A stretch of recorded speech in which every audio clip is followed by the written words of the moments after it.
objective of this workshop, I may say the objective of this workshop is to equip journalists with the necessary skills and the knowledge to critically analyze, create, and report on television and video content. In today's digital age, it is essential for journalists to have a deep understanding of media landscape, especially with the production of video content on various platforms. This workshop will enhance their media literacy, helping them to navigate the complexities of television and video journalism effectively. So clearly, we are celebrating this day when Rwanda is facing issues with image. Talk about television or talk about the images. There are so many YouTubers, there are so many journalism citizens. So everyone wants to be a journalist. Everyone wants to be informer. So today's objective is to help journalists, Rwandans in general, to understand why to be very careful with the images we see on television and YouTubers in general. So once again, I will not repeat the agenda, but briefly for agenda, we are with, and we are always happy to, it's an honor to have Emmanuel Mugisha from Rwanda Media Commissioner, who is going to give us a key speech. It's always an honor to have him. We have Agatis Mugabo from Isango TV, who is going to talk about investment and the challenges and some solutions. We have Joseph Akuzumuremyi Umuryango TV, who will talk about YouTube industry and the challenges and some solutions. We also have Gonzag Muganwa, who is a journalist who will talk about critical analysis of TV and video content. We have Jean-Paul Iwambe, who we are happy to have him in terms of legal and ethics, because when we talk about images, talk about who took this video, who filmed this video, who have honor of this video. We've been facing a lot of misinformation in the different conflicts, even in the conflicts between Ukraine and Russia, fake videos between now in Israel and the Hamas. Even now have been seen many fake videos of between the conflict between Rwanda and the DR. So we have Jean-Paul Iwambe is going to also help us to see who took this, who's selling this on YouTube. Everyone want to sell. Then the rest will have questions for everyone. So once again, welcome. Feel free. If you want to speak in English, you can speak in English. If you want to speak in Rwanda, you feel free. You can write in the chat your questions. So today it's a participation workshop. Thank you. And before I give to President proceed to open our event, let me hand over to you so you can comment on what I said, then we can go ahead. Once again, as a journalist, as I say every day, we use short time so we don't take too much time to everyone. And we want to remind you this workshop is live streaming on YouTube. There is a link if you have friends who want to attend, but they are not able to attend via Zoom, they can always watch on YouTube. Thank you very much.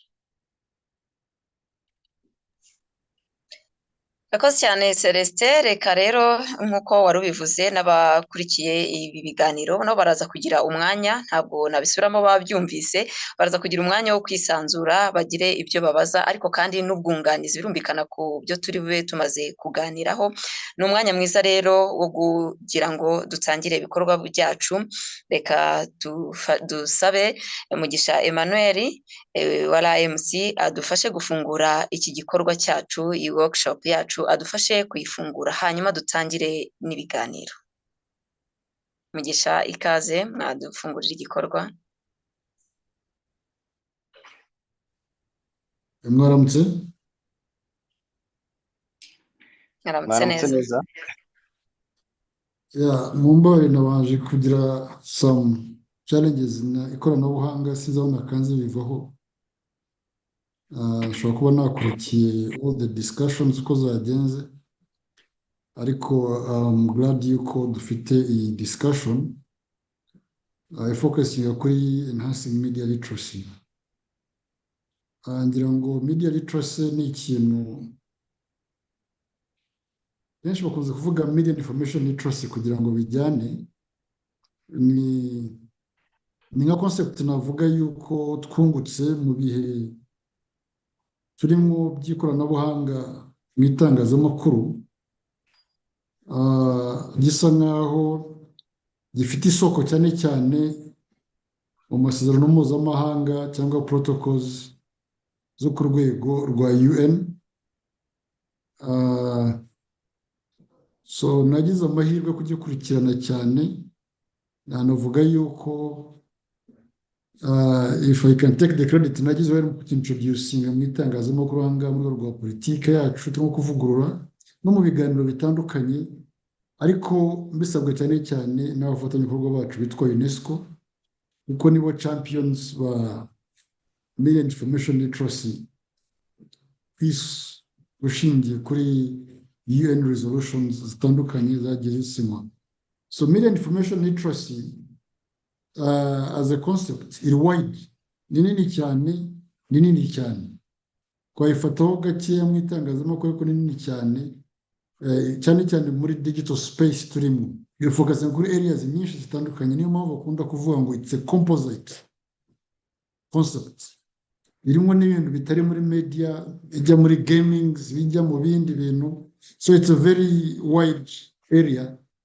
Nayo mpamvu mubona muri politike dukomeza gusaba yuko iba integrated muri curriculum cyangwa se muri education curriculum zacu, kuko si ikintu cya media gusa, ni ikintu cyagutse buryo as a concept iri composite ikeneye kwigishwa mu mashuri, and we think yuko policy as it gets adopted ko bizemezwa. Ariko noneho twibande kuri our focus which is in media. Mwandagije kubineroinga mu bishyira kuri TV na video. Mbere na mbere kugira ngo iki kiganiro tugihereze justice, dukeneye kubanza kumenya definitions za media literacy. Media literacy kukiri essential, kukikenewe muri digital age. Digital age aho mwigeze kubivuga yuko buri bantu bahawe ububasha bwo kuba bakwitwa abatangazamakuru nubwo atari abanyamakuru, ariko barayatangaza kuko umunyamakuru uri professional.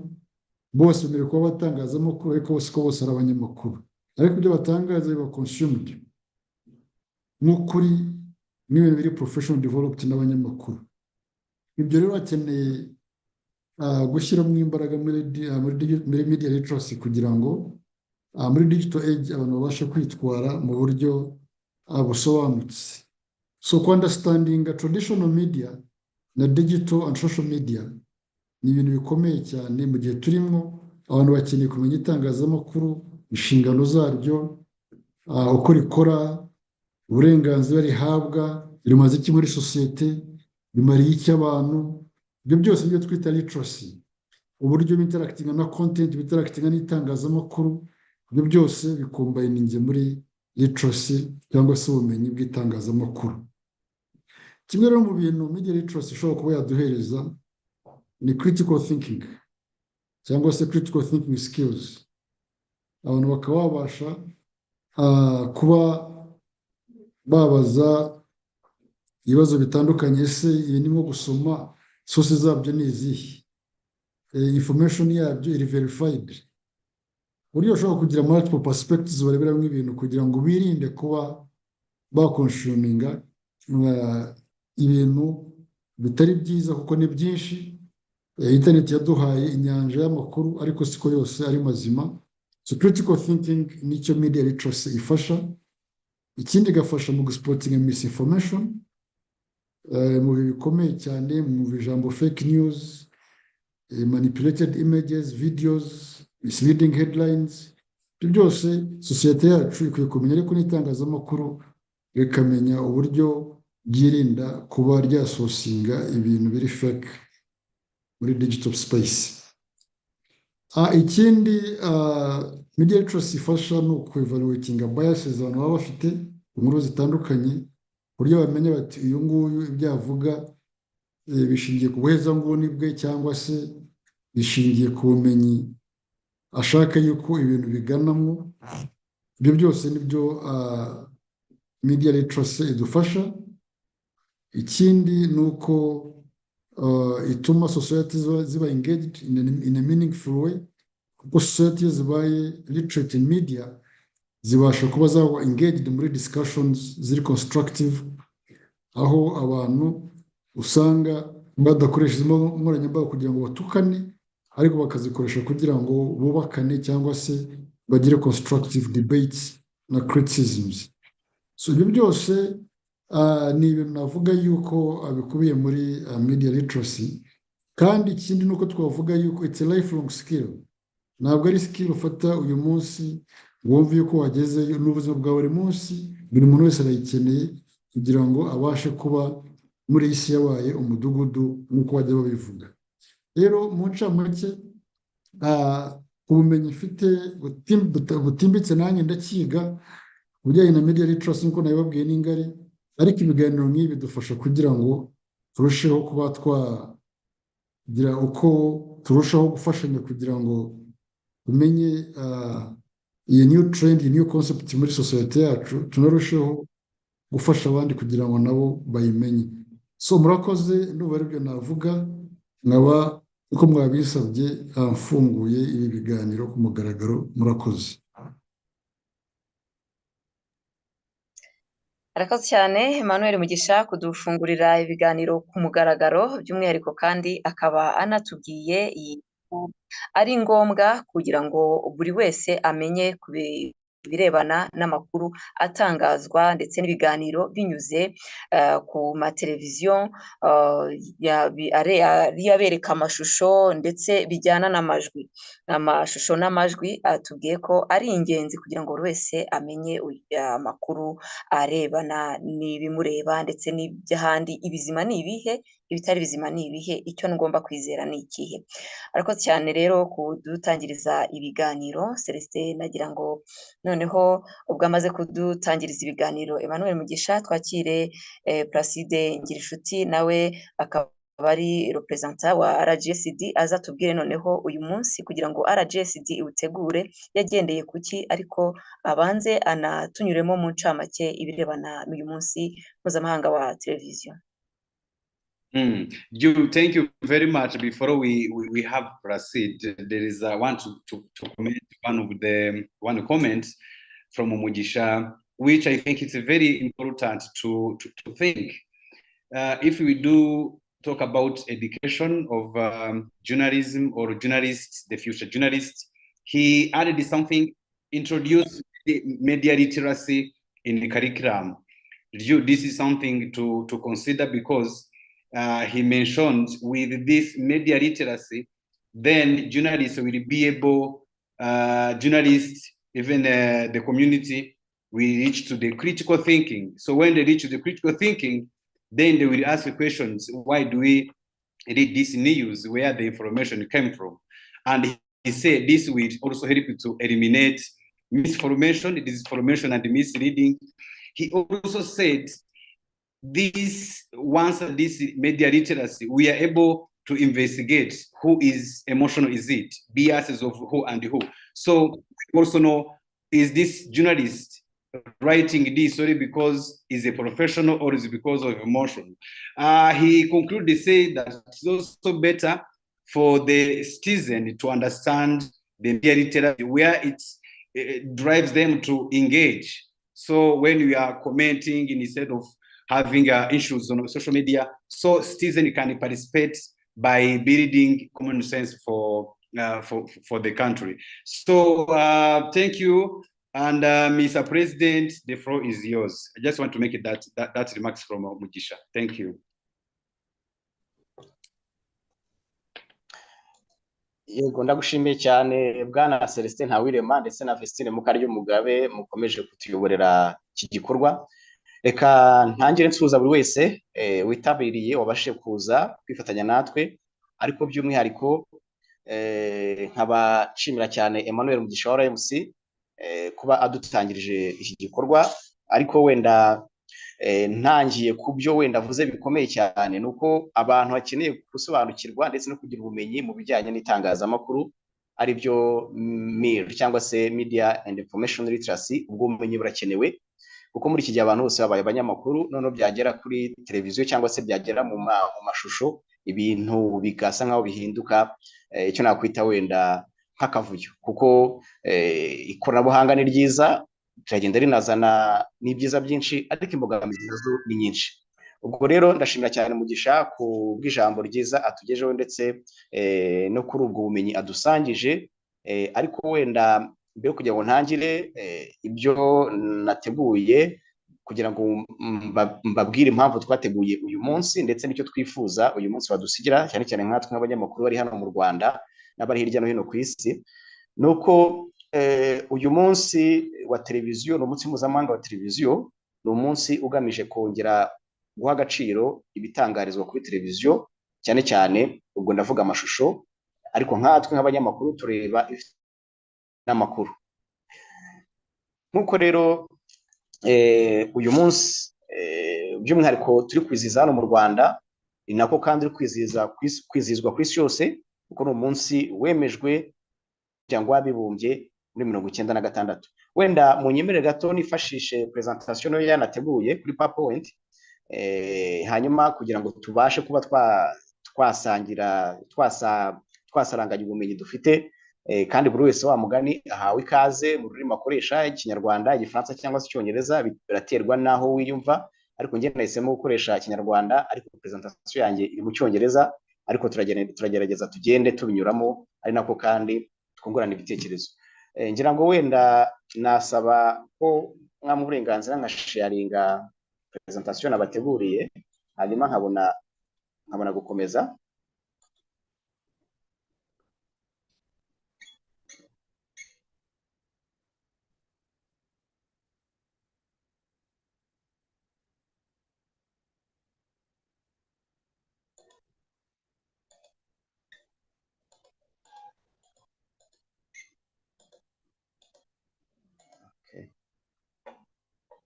So ndakeka screen muri kuyibona.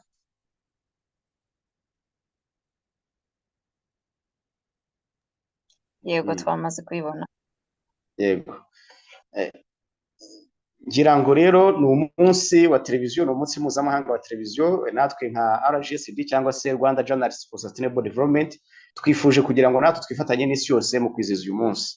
Wenda ngarutse inyuma gatoya tukareba impamvu uyu munsi washyizweho, nababwiye ko washyizweho mu 1996 binyuze mu myanzuro y'inteko rusange y'umuryango w'abibumbye yarateraniye muri Amerika, hari ku itariki 17 z'ukwezi kwa 12, baza kwemeza umunsi w'itariki 21 z'ukwezi kwa 11 buri mwaka, waba ari umunsi by'umwihariko hariwe kuzirikana agaciro ka televiziyo. Nyuma y'uko bimaze kugaragara ko televiziyo igenda igira inshingano zikomeye, igira uruhare mu gufata ibyemezo cyangwa se mu ifatwa ry'ibyemezo bitandukanye hirya no hino ku isi, yaba ari mu rwego rwa politiki, cyane cyane hari ibibazo by'intambara, hari ibibazo by'umutekano muke, hari ibibazo bitandukanye bifite ingaruka kuri sosiyete muri rusange, yaba ari mu bukungu no mu bindi bibazo bitandukanye. Baje kubona ko televiziyo ari agaciro gakomeye ndetse ari umuyoboro mwiza wo kunyuzwaho amakuru, ndetse kandi bikaba byari binatangiye no kugira icyo nakwita nk'agaciro kagaragara buri wese. Nibwo rero umuryango w'abibumbye muri resolution ya 51/205 ku itariki 17 z'ukwezi kwa 12 mu 1996 nibwo bemeje ko uyu munsi wazirikanwa nk'umunsi wa televiziyo by'umwihariko. Hanyuma rero tugarutse wenda ku mateka make arebana n'uyu munsi, nuko nibyo navugaga ko byari mu kinyejana cya 20 ubwo televiziyo yari itangiye kugenda igaragarira hirya no hino ku isi, abaturage batangira kuzitunga mu ngo zabo. Ubwo ndavuga mu myaka yo hambere yashize, ubu ngubu bisigaye noneho byaranoroshye, abantu basigaye bazigendana mu mifuka yabo. Ubwo ndavuga telefone, kuko iyo tuvuze televiziyo abashaka kumva online TV cyangwa se YouTube, ariko hari izindi live streams zihari nyinshi cyane. Ushobora kuba unafite n'ubundi buryo bwinshi cyane ushobora kuba wakurikiranaho ibiri gutambuka hirya no hino ku isi mu buryo bw'amashusho. Ibi nabyo byose twabyita televiziyo, ariko by'umwihariko uko iminsi yagendaga iza niko iterambere rya televiziyo ryagendaga ryigaragaza. Niyo mpamvu rero mu kinyejana cya 20 televiziyo yari itangiye kugera hirya no hino mu ngo z'abantu. 1996 ari nabwo ya nteko rusange y'umuryango w'abibumbye yateranaga, baje gusanga koko uyu munsi ari ngombwa cyane, ndetse bahita banadikarara mu buryo budasubirwaho ko uyu munsi ku itariki 21 ari umunsi mpuzamahanga wa televiziyo. Wenda ngarutse gato cyane mu mateka ya televiziyo uko yaje, nuko televiziyo nk'igikoresho kiri mekanike cyangwa se igikoresho nyine gifatika cyavumbuwe n'umugabo w'Umudage witwaga Paul Nipkow ari muri 1884. Ariko by'umwihariko televiziyo itari mekanike cyangwa se televiziyo nakwita ko yari igezweho ariko electronic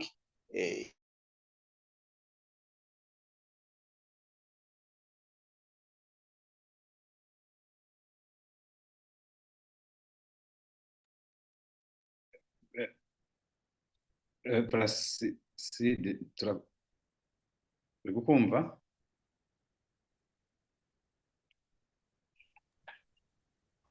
ngira ngo ijwi hari wenda rigize ikibazo.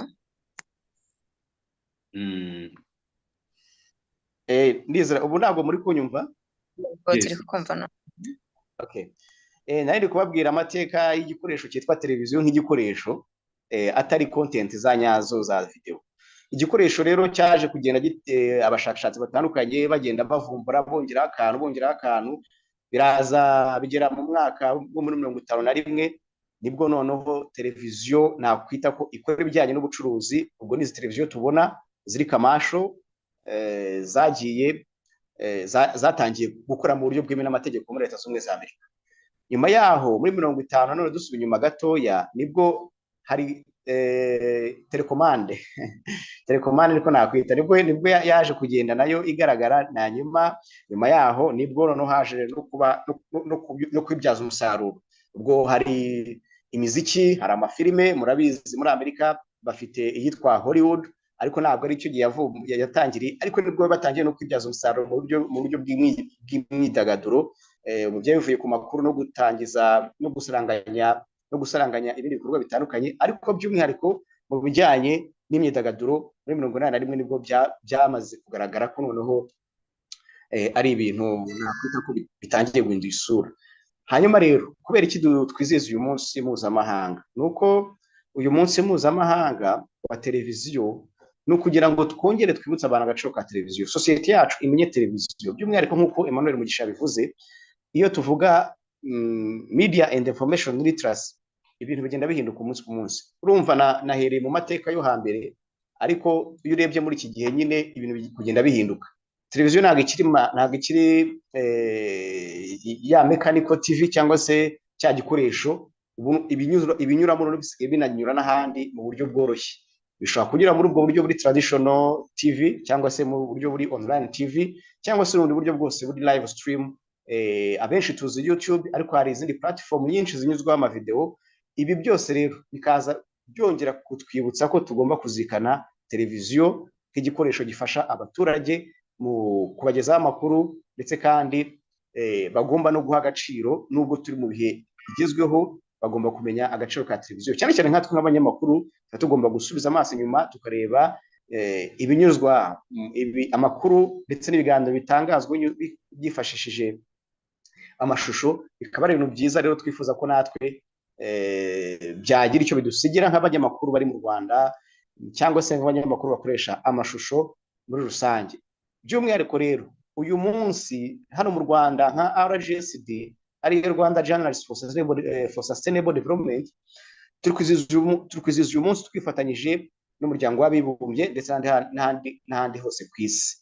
Twe twahisemo topic ivuga ngo ni Enhancing Media Literacy TV and Video Workshop for Journalists.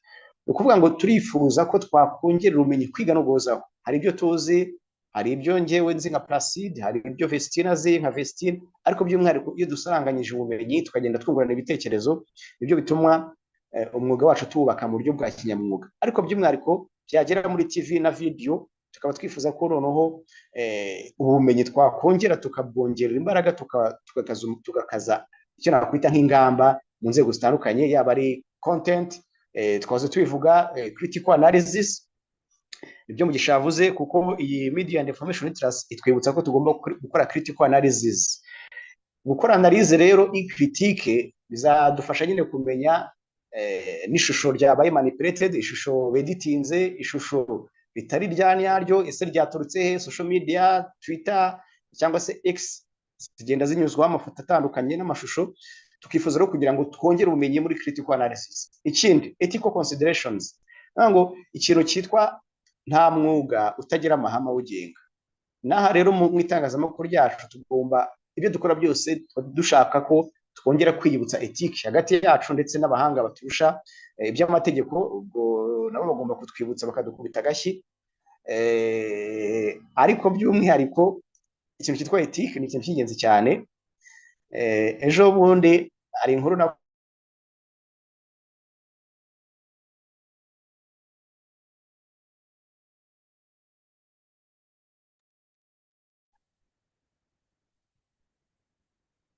ijwi ryagiye ntabwo tukumva. Okay, sorry, ubu ijwi riri kumvikana? Yego yego yego. Nari ndi kubabwira byacitse ngeze hehe, nari ngeze ahantu ngiye kubabwira inkuru yambayeho ejo bundi hashize. Yego, naho wari ugeze. Hano kuri ethique nari nakoze inkuru ndayipublishinga, ariko umuntu inshuti yanjye nakwita ko ari mukuru wanjye mu bijyanye n'itangazamakuru, anyura mu gikara arambwira ati rero, ati titre wanditse ntabwo nemeranya nayo, ati kuko ikintu cyitwa ethique gidutegeka kudakabya. Urumva yangiriye inama, numva ni inama nziza, nubwo nge numvaga nsa nkaho nta kibi nakoze, ariko yangiriye inama ambwira ingingo nk'eshatu zituma numva ibyo avuga bifite ishingiro. Icyo navugaga rero ko ikintu cyitwa ethique ni ikintu cy'ingenzi cyane, kandi hagati yacu n'abanyamakuru tugomba guhozaho kwiga ni buri munsi kugira ngo amahame agenga umwuga wacu tutatandukira. Ikindi cya nyuma ni media literacy, digital media literacy, kuko digital media iri kugenda izana ibyayo, nibyo nakomeje kugenda mvuga, nabyo nshaka kugira ngo tuze no kongera tugarukaho, kuko hari ama fake news menshi cyane, misinformation, disinformation, manipulated image zigenda zinyura mu buryo muri izi platform ziri online, ubwo ndavuga social media n'ubundi buryo bugezweho. Ibi byose rero tukaba twifuza ko twebwe nko muri iyi workshop tugomba kongera kubigarukaho, tukabiganira hagati yacu ndetse n'abafite ibyo baturusha, tukongera tukabica akarongo, hanyuma tukongera tukibutsa inshingano zacu nk'abanyamakuru. Icyo twifuza rero, icyo twifuza mu gusoza cyangwa se icyo iyi workshop yatumarira cyangwa se iki gikorwa, ni ukongera nyine iyo analyse ndetse n'iyo critique kugira ngo tumenye content tunyuza muri televiziyo zacu, muri YouTube channel zacu, muri platform zazo zose zikoresha amashusho, ariko by'umwihariko twirinda kuba bias kandi tugatangaza amakuru ari accurate cyangwa se ari na credible. Ibi byose nibyo twifuza kugira ngo tubashe kuba twageraho. Ikindi kandi twifuza no kugira ngo buri muntu wese ukora uri mu rwego rwo gutangaza amashusho n'amajwi, ariko mu buryo buri informative cyangwa se mu buryo bw'itangazamakuru cyangwa se mu gutangaza amakuru, wese yaza muri rugamba kugira ngo turebe uko twabikora neza kurushaho. Ikindi cya gatatu twifuza no kugira ngo digital media platform zibe zadufasha mu gukora akazi kacu neza, ariko nanone turwanya misinformation nk'ibisanzwe. Ikindi cya nyuma ni ugukora bya navugaga biri bya ethique, amahame yacu tukabasha kuba yadufasha, yaduha umurongo wa nyawo kugira ngo dukore umwuga wacu w'itangazamakuru neza. Ngira ngo urebye nibyo ngibyo twifuza kugira ngo iki gikorwa cyacu cyo kwizihiza uyu munsi mpuzamahanga wa televiziyo bibe byadusigira nk'abanyamakuru bari hano mu Rwanda. Ndumva ari ibyo. Ibindi nakora ni ukubashimira kuba mwabashije kwitabira ubutumire bwacu. Ntabwo mera ku murongo nshimira buri wese, hari abo twatumiye babashe kwitabira. Ndashimira cyane RMC Emmanuel Mugisha yanadufashe no gutangiza igikorwa. Ndashimira cyane Joseph Akuzumuremyi, nawe ndamubona arimo. Ndashimira cyane Gatesi Mugabo wa Isango Star, ariko yatumejeje ko bitaza kumwora kuko ari mu mahugurwa Nairobi, ariko hari undi yohereje witwa Bruno. Ndakeka hari benshi wenda nashimira bagonzage muganwa nubwo batarabasha kwinjira, ariko turizera ko nabo baza kuza. Na Jean Paul Ibambe nawe yatubwiye ko ari mu nzu arimo araza. Ngira ngo ni benshi nashimira, hari abanyamakuru ndi kubona bamaze kwinjiramo, bose ntabwo nahera ku murongo mbashimira, ariko mwese reka mbashimire mbabwira ngo mwakoze cyane kwitabira ubutumire bwacu, kandi turizera ko igikorwa cyacu twateguye kigira icyo kiza kudusigira, yaba ari mu bumenyi mu kazi kacu ka buri munsi, ndetse no mu gutunganya neza amashusho, yaba ari abakora kuri televiziyo ziri traditional ndetse n'abakora kuri televiziyo ziri online, ubwo navuga YouTube. Mwese ndizera ko tuza gufatanya kugira ngo tuzamure itangazamakuru yacu mu buryo bwa kinyamwuga. Murakoze cyane. Murakoze cyane Placide, perezida, kutunyuriramo mu ncamake mu by'ukuri impamvu RJSD yateguye uyu munsi, ariko kandi tukaba ashoje atubwira ibyifuzwa kugeraho, ari nabyo byatumye n'ubundi hategurwa iki gikorwa, kandi hakagira n'abaza kudufasha kubiganiraho kugira ngo turebe ko twakunguka ubumenyi ku bijyanye n'ibyo dutangaza, ku bijyanye n'amakuru anyura kuri televiziyo, n'ibyo dunyuza kuri YouTube channel zacu. Celestin rero, niba hari comment washyiraho, ndumva yavuze mu kinyarwanda benshi babyumvise, ariko hari abo turi kumwe ubu hano batumva ururimi rw'ikinyarwanda, ushobora kugira some comment wongeraho, hanyuma tugakomeza twakira Joseph Hakuzumuremyi. Thank you very much. Actually, I don't have much to add because the presentation was in English. I may ask Placide to make it available for anyone who wants to read it so people can have it. Just briefly, what Placide was talking about is the history of television and why the day, what day television established, and why do community should care about this day as well as the journalists. As the takeaway, why should people care about this day? As he mentioned, people should always care about this day because it's not just, he mentioned about TV now is huge. Everyone has a TV in a pocket. So he said people should care about this day because people should care about the image. He gave an example of few videos he have been done and where he's been criticized because he's been exaggerated in terms of setting a head or a title of that video. So he said the purpose of RJSD to have this day is to, at the end of this workshop, so our fellow journalists will have a takeaway as nowadays Rwanda is facing issues of citizen media, especially those who go to YouTube. So that's in brief. Once again, thank you everyone. Before we have the next speaker, kindly I want to ask everyone if you can turn your video on so we can take one picture, then we can go ahead. You can turn on your video, please, kindly.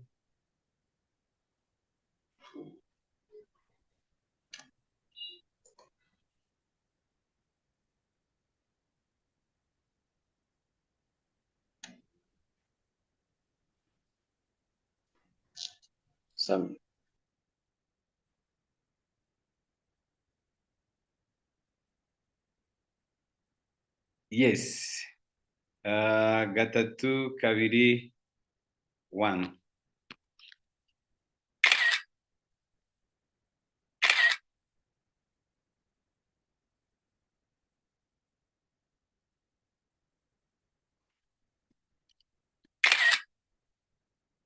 Thank you very much. Thank you very much.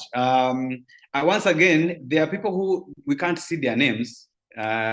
We know we have our embassy friends who always come into our workshops. If there's anybody from embassy, you can raise, ask a speech, and we give you a welcome. So once again, you can switch off your video, then we welcome the next speaker. Thank you so much.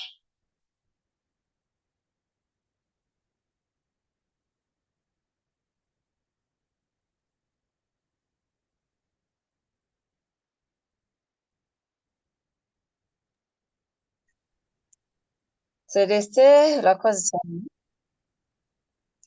twakomeza n'ibiganiro byacu ngire ngo nyuma y'uko Placide amaze kutugezaho birebana n'umunsi mpuzamahanga wa televiziyo, hanyuma kandi akagaruka n'impamvu RJSD yateguye ibi biganiro. Ndumva mu byo yagarutseho yatubwiye ko televiziyo, hari televiziyo zitubona zifite amantene, televiziyo zanabanje, ariko tugeze ku ikoranabuhanga ry'uko televiziyo ishobora no gukorera kuri murandasi. Aha rero niho yahereye tubwira ko aho naho dushobora kuhatangariza amakuru, turabibona kuri YouTube ndetse n'ahandi. Hari nabyo yavuze ati umuntu asigaye agenda na televiziyo mu ntoki, birumvikana. Aha dufite Joseph Hakuzumuremyi, nawe ni umunyamakuru, akaba ari umunyamakuru w'umuryango Muryango TV, ni televiziyo ikorera kuri murandasi. Agiye kudufasha kugira ngo turebe se televiziyo ikorera kuri murandasi ni ikora ite, hanyuma kandi ni izihe challenges bahura nazo, n'ibisubizo yewe babihanduringa gute, cyangwa se uko mu by'ukuri iyo televiziyo yo kuri murandasi yo ikora, itangaza ya majwi n'amashusho. Joseph ari kutwumva? Ndabumva cyane. Yego, tuguhaye ikaze Joseph. Murakoze cyane, namwe mbashimire. Rumvikana? Yego, turakumva. Okay. Ya, reka mbashimire iyo ni Jean Placide irangora ku RJSD.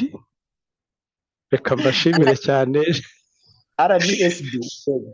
RJSD, shimire Placide, shimire n'abandi bose na RMC kuba yaduteye iteka. Televiziyo ya online ntabwo yoroshye, kuko reka mvuge ngo ibisabwa kugira ngo ibeho ni bike, ariko ishobora gukora byinshi bishoboka. Biba bisaba rero kwitwararika cyane, kuko internet na mashini birahagije, telefone uriho ugenda birahagije ngo ukore iyo televiziyo mu buryo ubwo ari bwo bwose. Kandi noneho umutego urimo it's about money, ni amafaranga. Online buriya niwumva online ni amafaranga amanitse mu kirere, abantu birirwa mu ntambara yo kumanura, kandi niwe winanirwa, ntawe uzi umubare uriyo. Uwo rero ni umutego mu bijyanye n'uburyo bwo gutangaza. Akenshi bisaba kurwana intambara, uko mbibona, guhuza business na professionalism. Nyoboye ikinyamakuru Umuryango kuva 2011. Dutangira icyo gihe nta WhatsApp yari ihari, Twitter yaracumbagiraga, Facebook yari itaraza cyane mu Rwanda, TikTok nta yari ihari, WeChat nta zari zigoye, izi tubona za Instagram zari zitarabaho, ku buryo gutangaza inkuru wayibonaga kuri email cyangwa umuntu akaguhamagara cyangwa akaguha message. Ubwo twe ni muri 2011. Abatubanjirije tuzana online twaje tuhasanga abafite ibiri print, ngira ngo ubu nta n'igisigaye, na New Times yarahagaritse guprintinga. Tuza tuhasanga radio, cyo koza radio zari zimaze kuba nyinshi, na televiziyo bari batangira kuzishinga, bamwe bari bashoramo amafaranga ngo bazitangize, ariko kimwe cyaza kikavanaho ikindi.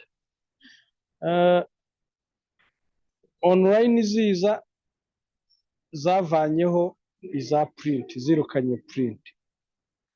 Ubu kubibona neza izi social media uburyo ziri kuza, nazo byanze bikunze zizirukana online, kiretse uburyo bizashaka uburyo biturana. Ariko umuvuduko wari uhari wa online, uburyo abantu bashakaga amakuru yanditse kuri online byarahagaze. Ariko byahagaritswe n'iki? Social media zazanye na YouTube ni social media, uburyo bwa multimedia. Inkuru urayibona yanditse, uyibone mu mashusho, niwo uza kwinanira. Ariko noneho buri muntu wese ari bunatangaze, kandi ari butangaze mu nyungu zinyuranye. Mbere media yari ihari ku bwa sosiyete, ubu social media nayo irahari ku bwa sosiyete, ariko noneho ku nyungu za buri muntu wanayikoresheje. Media yari iya sosiyete n'inyungu ari iza sosiyete, ku buryo yakoreraga sosiyete. Rero ubu ikintu kiri kugorana mu buryo bwo gukora ni business na professionalism. Ko nkora YouTube kandi ko nkeneye amafaranga, content ndi bukore igenewe bande, bazayivanamo iki, bazayigiramo iki? Aho rero niho hari umutego. Nkabifata nko kuvuga ngo uramutse ugiye mu ishyamba guhiga, ukavumbura inyamaswa iribwa, imbaraga ushyiramo mu kuyirukankana ntago bingana n'izo washyiramo uvumbuye itaribwa. Iyo ngiyo ni imbwa zimenya zikayirukankaho. Hari byinshi rero ubona bitangazwa abantu batavugaho rumwe, ariko nanone ababifitemo inyungu mu kubikora ugasanga nabo babitsimbarayeho, kuko navuga ngo ni imibereho, ni ugushaka imibereho. Ni kwa kuvumbura inyamaswa nyine iribwa ukaba wanayigwa inyuma. Ibyo rero mu Rwanda hari ibihugu byagiye bishyiraho regulations z'ibitangazwa, bigashyiraho limits, ariko se nanone mu Rwanda tukavuga ngo amahirwe nuko dukoresha Ikinyarwanda. Ikinyarwanda tukaba tugihuriyeho. Ubwo ikibazo kikaba kwibaza, uwakoze content wese mu Kinyarwanda ni umunyarwanda cyangwa se yakoze content igenewe abanyarwanda? Icyo ni ikibazo cyo gusubiza.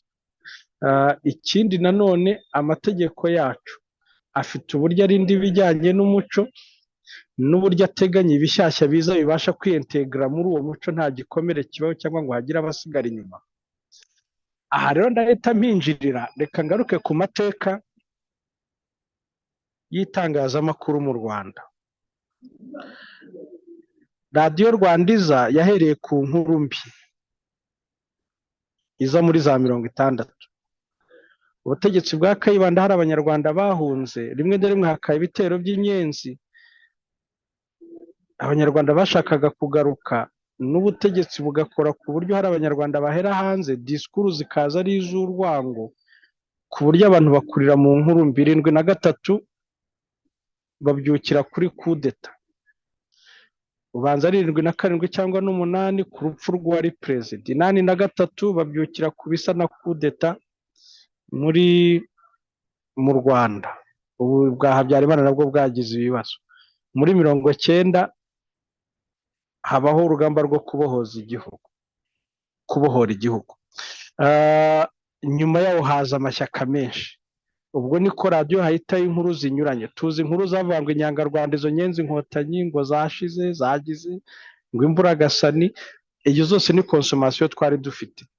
Tugeze kuri politike, mpamya ko event ikomeye abanyarwanda bakurikiranye cyane kuri televiziyo, iyi televiziyo twizihiza, event muzikomeye muri 90 n'urupfu rwa Ndadaye mu Burundi. Abantu bose bafunguye televiziyo bakurikirana uburyo ashyingurwa. Urupfu rwa Ndadaye, ibibazo byari i Burundi by'amoko byagarukaga bikaza mu Rwanda nanone by'amoko, ku buryo ibibazo byabaga hamwe byabaga bifite icyo bipfana n'ahandi.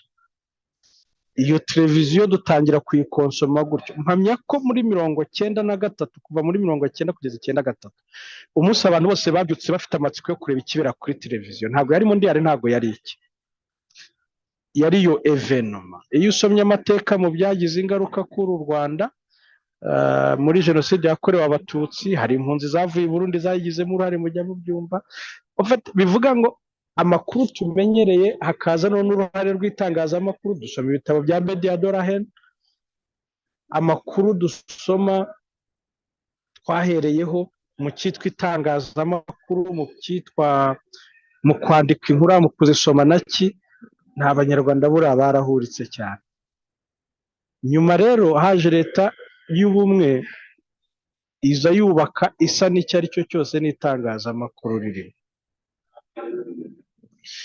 Byaje kugera bibiri na Mugisha arabindusha neza za bibiri mu mpera ya za 2010 hashaka uburyo itangazamakuru ryakwigenzura kuko nanone akaboko ka leta mu itangazamakuru kari kabaye kanini, ahanini bitewe n'amateka, bitewe n'uko umurongo igihugu kiri kubaka ntabwo wakubaka abandi bari gusenya, burya ntabwo bishoboka. Ntabwo wagira itangazamakuru ridashyigikiye icyerekezo cy'igihugu.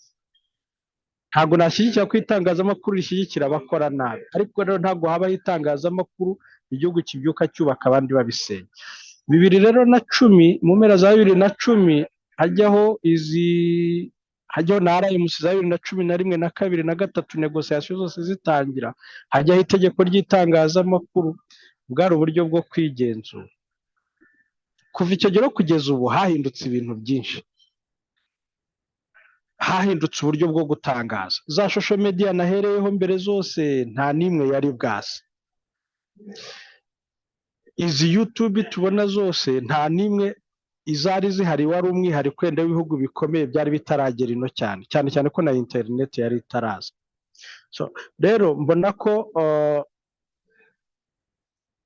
jewe ntabwo ndabona nk'ikibazo uburyo za YouTube zikora, izi televiziyo ziri online, cyangwa ubundi buryo bwose bwo gutangaza amashusho buri online. Ikibazo nkibona ko ntabwo tugiye twubaka urugendo, uburyo ruzagenda ruhindagurika, ibishyashya bizagenda byinjiramo bizaza gute, cyane ko twe twiga muri za 80 kampani zikomeye zari za peteroli n'iz'imodoka, izikora amamodoka n'izicuruza peteroli, ariko ubu ngubu izikomeye n'izo uzasangamo n'izi z'ikoranabuhanga na social media. Business yazo iri simple, umukiriya ni nawe product. Uza kuri Google uje kureba ibyo nashyizeho, nanjye nje kureba ibyo washyizeho. Google ni search engine, uza gushakisha ibintu naba narashyizeho, nawe nanjye nkaza nje kureba ibyo washyizeho. Nza kureba amafoto y'ubukwe bw'umukobwa wawe, nawe ukaza kureba amafoto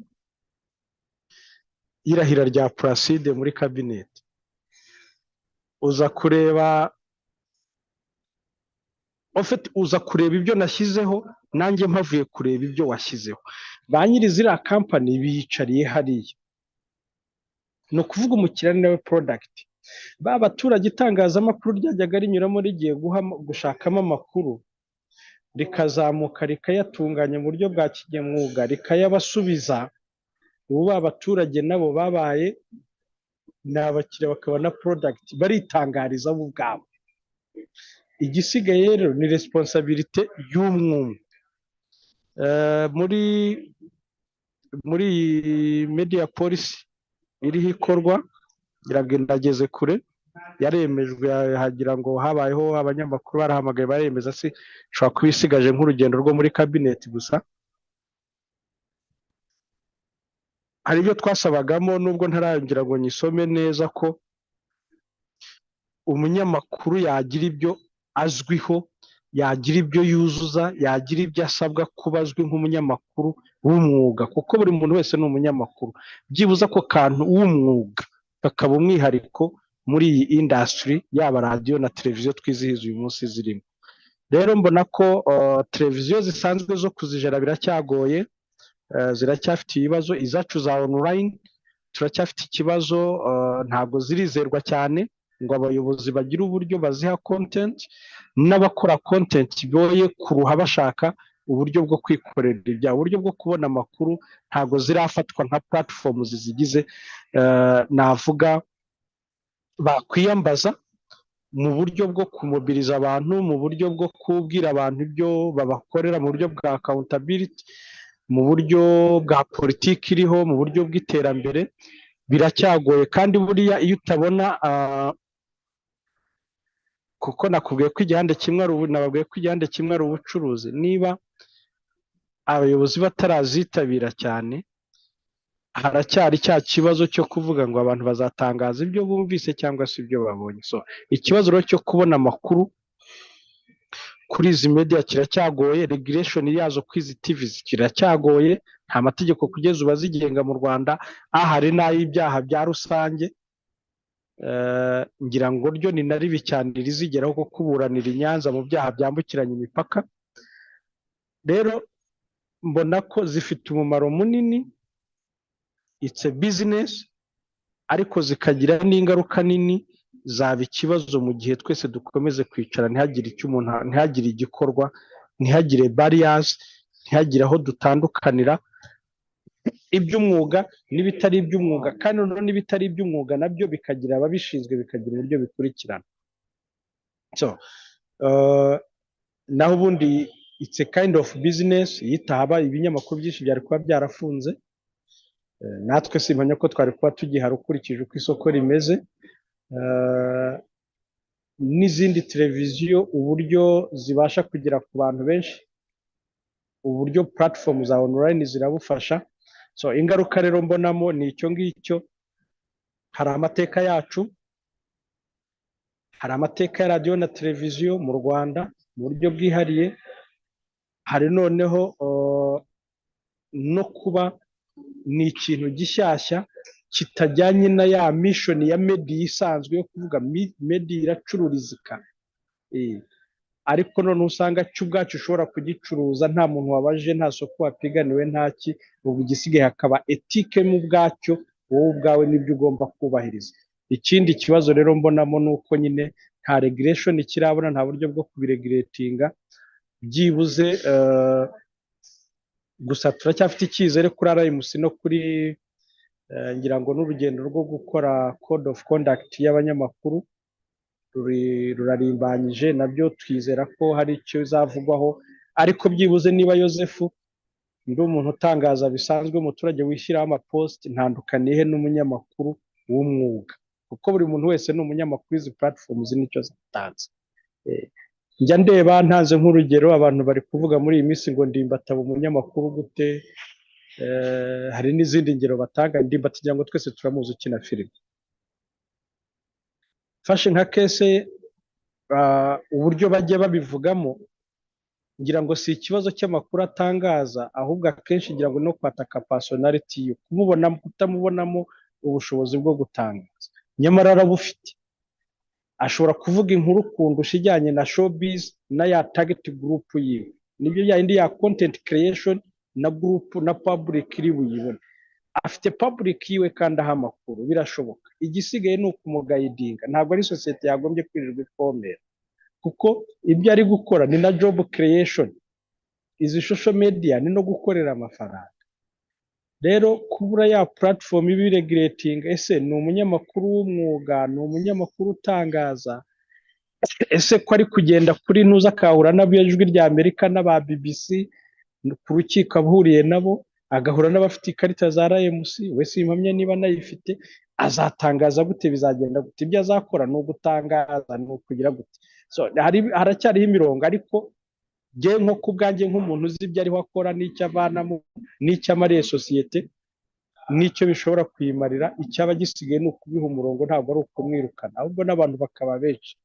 Kuko hari content ntakora ariko mama yabasha, hari content mushiki wanjye yabasha, umusaza wanjye atabasha, hari content bose babasha, njyewe ntabasha. Ku buryo rero n'izo mbogamizi zihari. Ibindi ni conflit za generation. Hari umugabo witwa Chino Achebe yanditse igitabo ngo Things Fall Apart. Buri munsi tuzajya duhora ibintu bidogera, buri munsi generation niko zigenda. So abakuru baba turimo bashobora gutegura urugendo, leta n'ikibiro niyo responsibility. Imiryango itegamiye kuri leta nka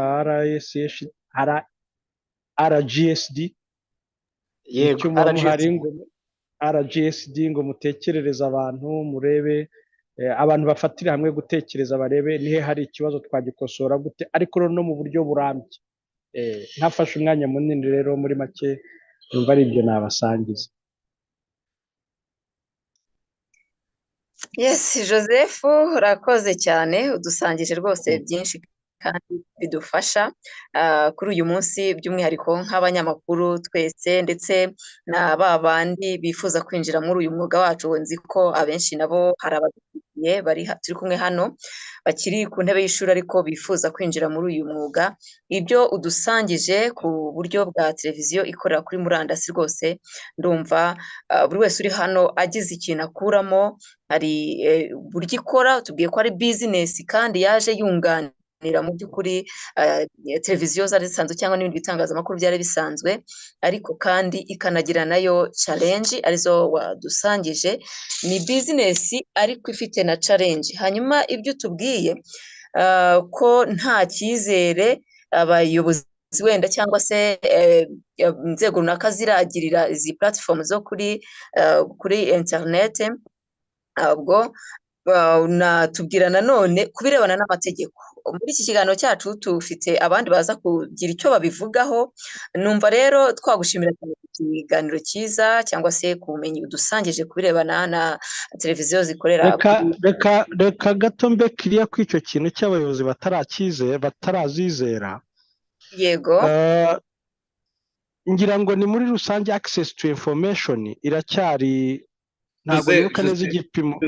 Joseph, allow me to interrupt you. There is another question that comes. We will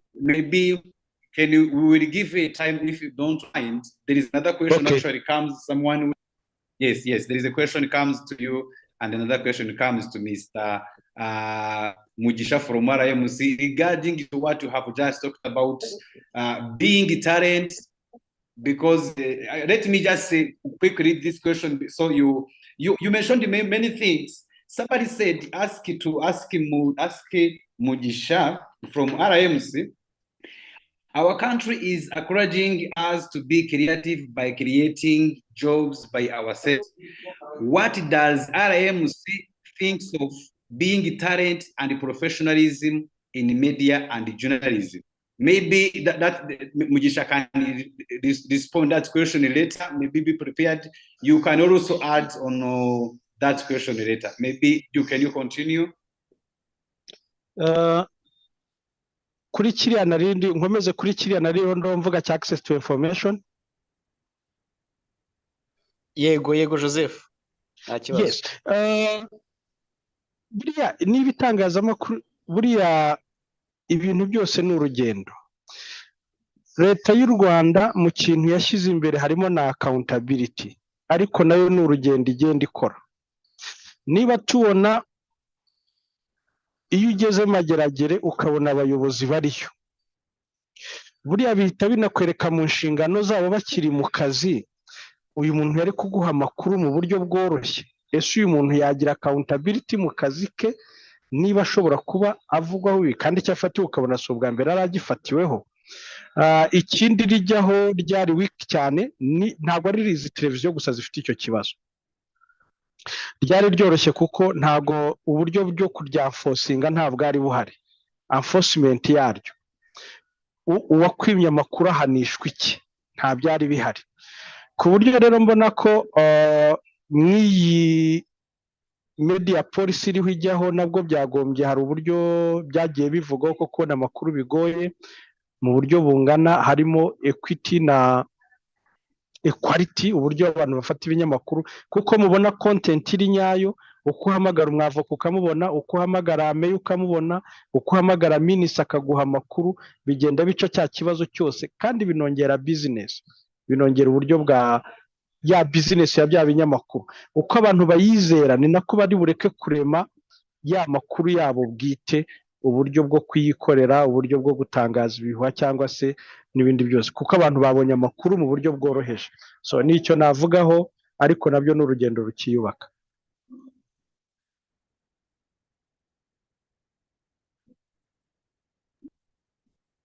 Yego Joseph, urakoze cyane. Yego. Dushimira Joseph, ariko kandi aho Joseph yatuganirije ku birebana na televiziyo ikora kuri murandasi.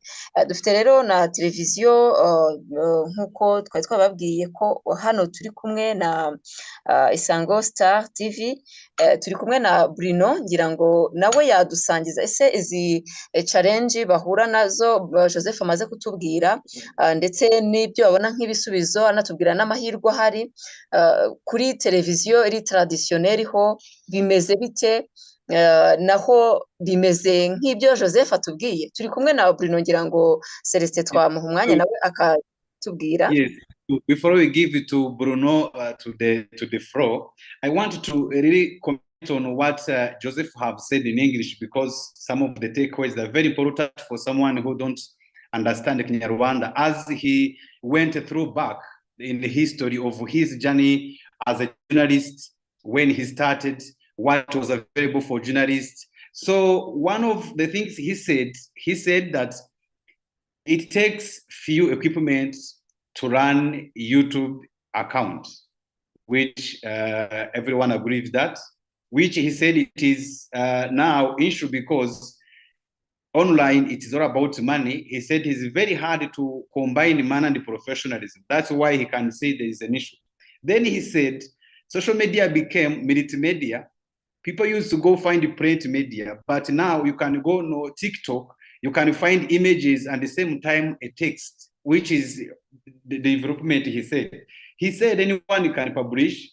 He also said he remember when he started the journalism, the media or journalism there to help the society.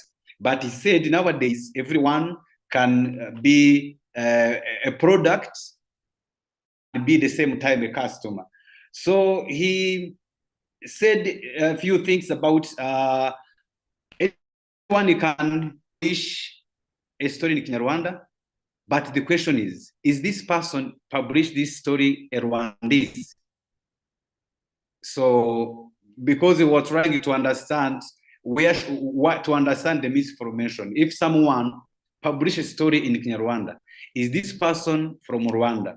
So that's something to think. Then he gave example about the television between Rwanda and Burundi, which I think it's a very good journey where led to the conflicts that have been there for a long time, led to the genocide in Rwanda, where he mentioned about the television to be the key. The Rwandese and the Burundians television have been a key of information because of one of the Burundian president who have been died, and burying him, everyone turned to see what was happening. He said that it was source of the information between Rwanda and Burundi that people to think about.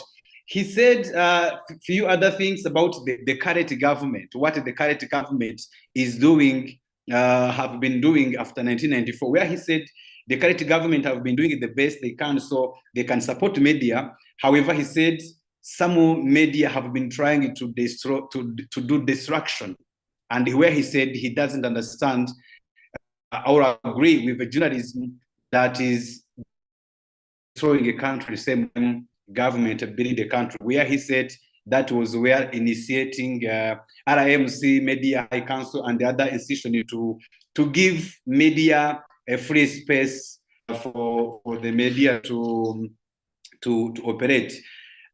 He said he doesn't see an issue of what is happening, but he said the issue he's seeing is the Rwandans. We haven't built, not only the Rwandans, many African countries, even in some European countries, the development of journalism and media. Many countries, they didn't build the steps. So now the steps of social media, it is over Rwandans, where he said, we have nothing to do. There is no regulations with that. We can't stop. That is, YouTube is managed by Google. Google's regulation, it doesn't allow everyone to post. So he said, which is something very to think, people are running, looking for money. So where he sees it's going to be very hard. And where he said now they have two requirements. The requirements who to do a journalism in Rwanda, which raises the question, people, someone asked in a box to, if the government of Rwanda encouraging younger people to be more creative, to find what to do, and then they find themselves, the jobs available is to start to be influencer. Then he's mentioned something, most of people, they publish information, either they heard or they saw, but many, they post what they heard or copy paste from other social media. So I think he do that what he wanted to add, so everyone understand what he mentioned about his journey and to YouTube, as he's been doing YouTube for a long time. So once again, thank you everyone, and the floor is for the next speaker. Thank you.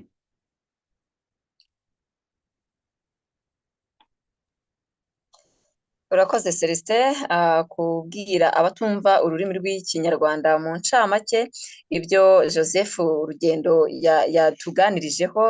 Hanyuma rero nkuko nayo maze kubivuga mu kanya, umwanya ni wa Bruno kugira ngo nawe adusangize turebe noneho bo uko urugendo rwabo rumeze, hanyuma kandi nabo batubwira n'amahirwe ahari. Bruno ngira ngo yamaze kwinjiramo hano kubera ko yego Bruno yagezemo. Ikaze Bruno.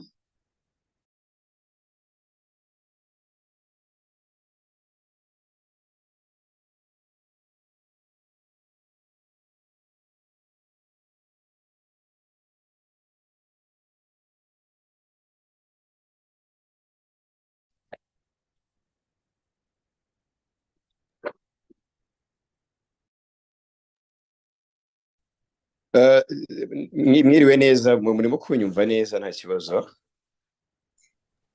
Yego turakumva neza.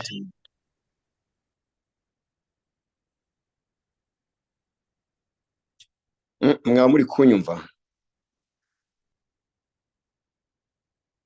Yego turakumva. Okay, murakoze cyane. Muranyihanganya naje ntinzeho gato, narindi mu kazi n'ubu ngiye kujya mu kiganiro mu kanya. Ariko ku bijyanye na televiziyo, imbogamizi zo zihari ntabwo ari nyinshi cyane, ariko ziracyarimo, ariko n'ubundi urebye kugira ngo zikemuke ni twebwe ubwacu abakora kuri televiziyo tugomba gushyiramo umuhate kugira ngo bikunde. Mu minsi yatambutse hatarazaho uburyo bwa YouTube buteye imbere cyane, twese twategerezaga isaha y'amakuru kuri televiziyo, tugategereza amakuru akaza tukayabona ari nk'amakuru mashya, niko nabivuga. Ariko isaha ikintu kiraba kuri YouTube kikaba cyagezeho, mu gihe televiziyo dutegereza ya saha y'amakuru yo kwizagera ngo tubinyuzeho, ugasanga ibintu tugiye kwiza kuri televiziyo byamaze kugera kuri YouTube kare. Muri make bigiye gushaka kuri televiziyo byabaye nk'umuranzi. Nanone ntabwo wavuga ngo kubera ko habayeho inkuru igezweho, update news, ngo turavana ibiriho byose kuri televiziyo tubande dutambutse ya nkuru. Ubwo ndi kuvuga kuri side y'amakuru cyane. Nubwo hari inkuru byakorwa, ariko ntabwo babikora ku nkuru zose. Ugasanga rero abantu barimo batakariza icyizere amateleviziyo kubera ko bavuga ati n'ubundi nijya kuri YouTube ndaza kubona amakuru yabaye, nijya kuri YouTube ndabona ibyabaye umunsi wose. Yego ni byiza, ntabwo ari bibi, ariko nanone ibyo bisubiza inyuma televiziyo. Urugero natanga bisubizaho inyuma televiziyo cyangwa se no kwizerwa kwa televiziyo. Nk'iyo ugiye gushaka isoko, umuntu arakubwira ati nyereka uburyo abantu bareba televiziyo yanyu, nyereka umubare w'abarebye, nk'uko bimenyereye kuri YouTube babona views, ariko kuri televiziyo ubwo buryo nta buhari. Icyo gihe bizagusaba izindi imbaraga zo kumukonvenga mwumvishe ko televiziyo yanyu irebwa,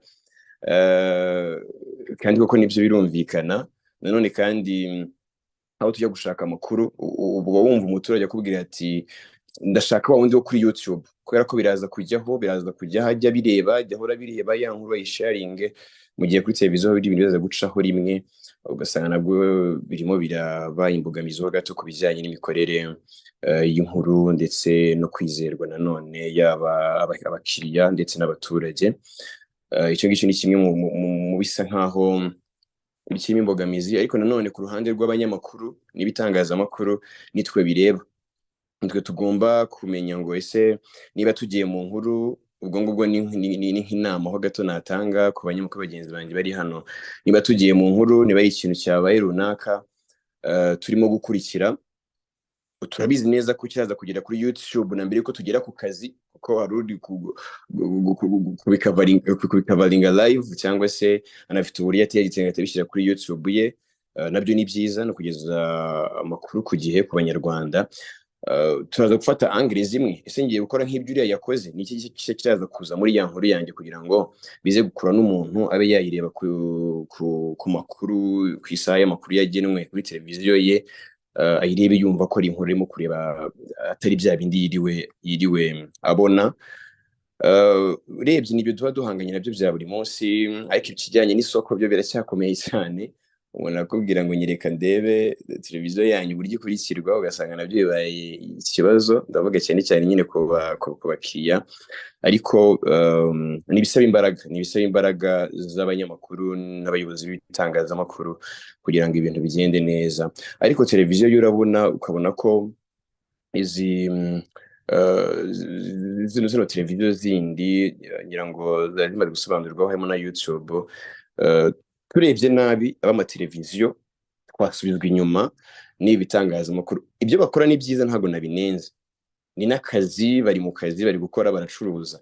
Ariko nanone abakora kuri televiziyo zisanzwe, izi ngizi zacu zisanzwe, aho bizagorana cyane, kuko kugeza aho umuturage y'amakuru akayabona abona n'amakuru agezweho kandi amakuru yizewe, yiriwe bibona kuri YouTube, birasaba izindi imbaraga n'ubundi buhanga bw'abanyamakuru. Ariko ni ibyo tubamo bya buri munsi, tunagerageza kugira ngo mu by'ukuri dutume abaturage batureba batwizera, nubwo ibintu yabibonye ariko yumve ko iyo nkuru ashobora kuza kureba ku Isango Star cyangwa n'ahandi, ikaba ari inkuru iraza kumukurura nubwo hari aho yayirebyeho. Ibyo rero byose ni ibisaba imbaraga zacu twebwe abanyamakuru ndetse n'abayobozi b'itangazamakuru muri rusange. Murakoze. Urakoze cyane Bruno kudusangiza, ariko hari abambwiye ko batamenye neza amazina yawe. Nibutsa ko Bruno yahagarariye Agatesi Mugabo, umuyobozi w'Isango TV, Isango Star TV. Ubwo rero Bruno wanabibwira nawe. Yego nitwa Emma Bruno Mbonywera, ndi umunyamakuru wa Isango Star, nkaba na news editor. Niyo mpamvu nibaze cyane ku bijyanye n'amakuru. Nkora ku Isango Star Radio and TV, mfite ikiganiro kuri televiziyo cyitwa Hirya no Hino, ngiye kujyamo mu kanya saa 7:30 n'amakuru n'ibindi biganiro bitandukanye. Urakoze cyane. Ndumva rero aho Bruno nawe agarutse ku buryo bwa televiziyo, nka televiziyo nyine tuzi twamenyereye mbere yuko televiziyo zo kuri murandasi ziza, atubwira challenge nabo bahura nazo, ariko kandi n'icyo bakora. Hari ikintu nasurinyaho cyangwa se natsindaho cyane, agarutse ati ni twebwe abanyamakuru tugomba kubigiramo uruhare kugira ngo bimwe na bimwe bigende ku murongo neza. Se ni iki washyizemo kugira ngo wa wundi wiri ureba ibyatambutse kuri YouTube cyangwa kuri YouTube channel, ya makuru yahise yihuta ku kanya, wowe uze kuyatangaza abonamo ikindi kintu gitandukanye na bya bindi? Yongeraho ko ari twe abanyamakuru dufite uruhare runini kugira ngo ibyo ngibyo birusheho kuza kunogera cyangwa se kuza kuryohera abaza kudukurikira kuri televiziyo nyuma yo kureba bya bindi. Hanyuma kandi agaruka no kukirebana n'amasoko, ubwo ni challenge bahura nazo. Ibyo ni ikintu cyumvikana rwose, ati haracyari imbogamizi. Ubwo rero mu rwego rwo kugira ngo turebe ko izo mbogamizi nazo zavaho, ni muri urwo rwego ibiganiro byateguye kugira ngo dusangire ayo makuru, turebe n'icyakorwa. Hanyuma kandi n'ahari izo mbogamizi turebe icyakorwa kugira ngo uruhare rw'umunyamakuru ni uruhe, uruhare noneho rwa babandi nabo baduha amasoko cyangwa dusaba amasoko ni uruhe, ese nihe bakoroshya kugira ngo bigende neza.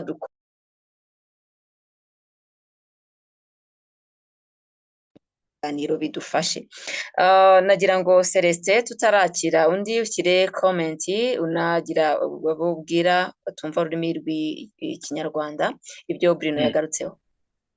Thank you very much. To be honest, Bruno brought a very new input which really touched on my heart. The journey of what I think that's what Joseph have already said. So the challenges of television, the TV stations, so it is not the online. He said everyone I remember we used to wait news. We used to wait news. We used to know around 7 everyone have to go sit on a TV and wait the news. But he mentioned nowadays, many people, there is breaking news.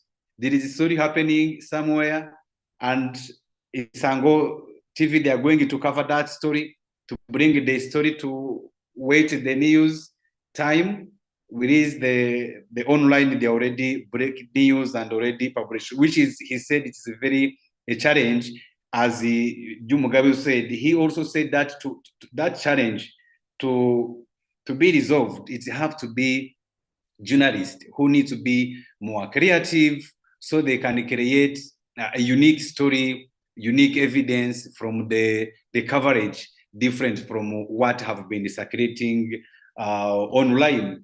He also mentioned another challenge, which I think it is, he said is gonna kill their business, which he said nowadays, I can go share my YouTube news to my clients, but for the TV station is sometimes it's very hard to prove clients.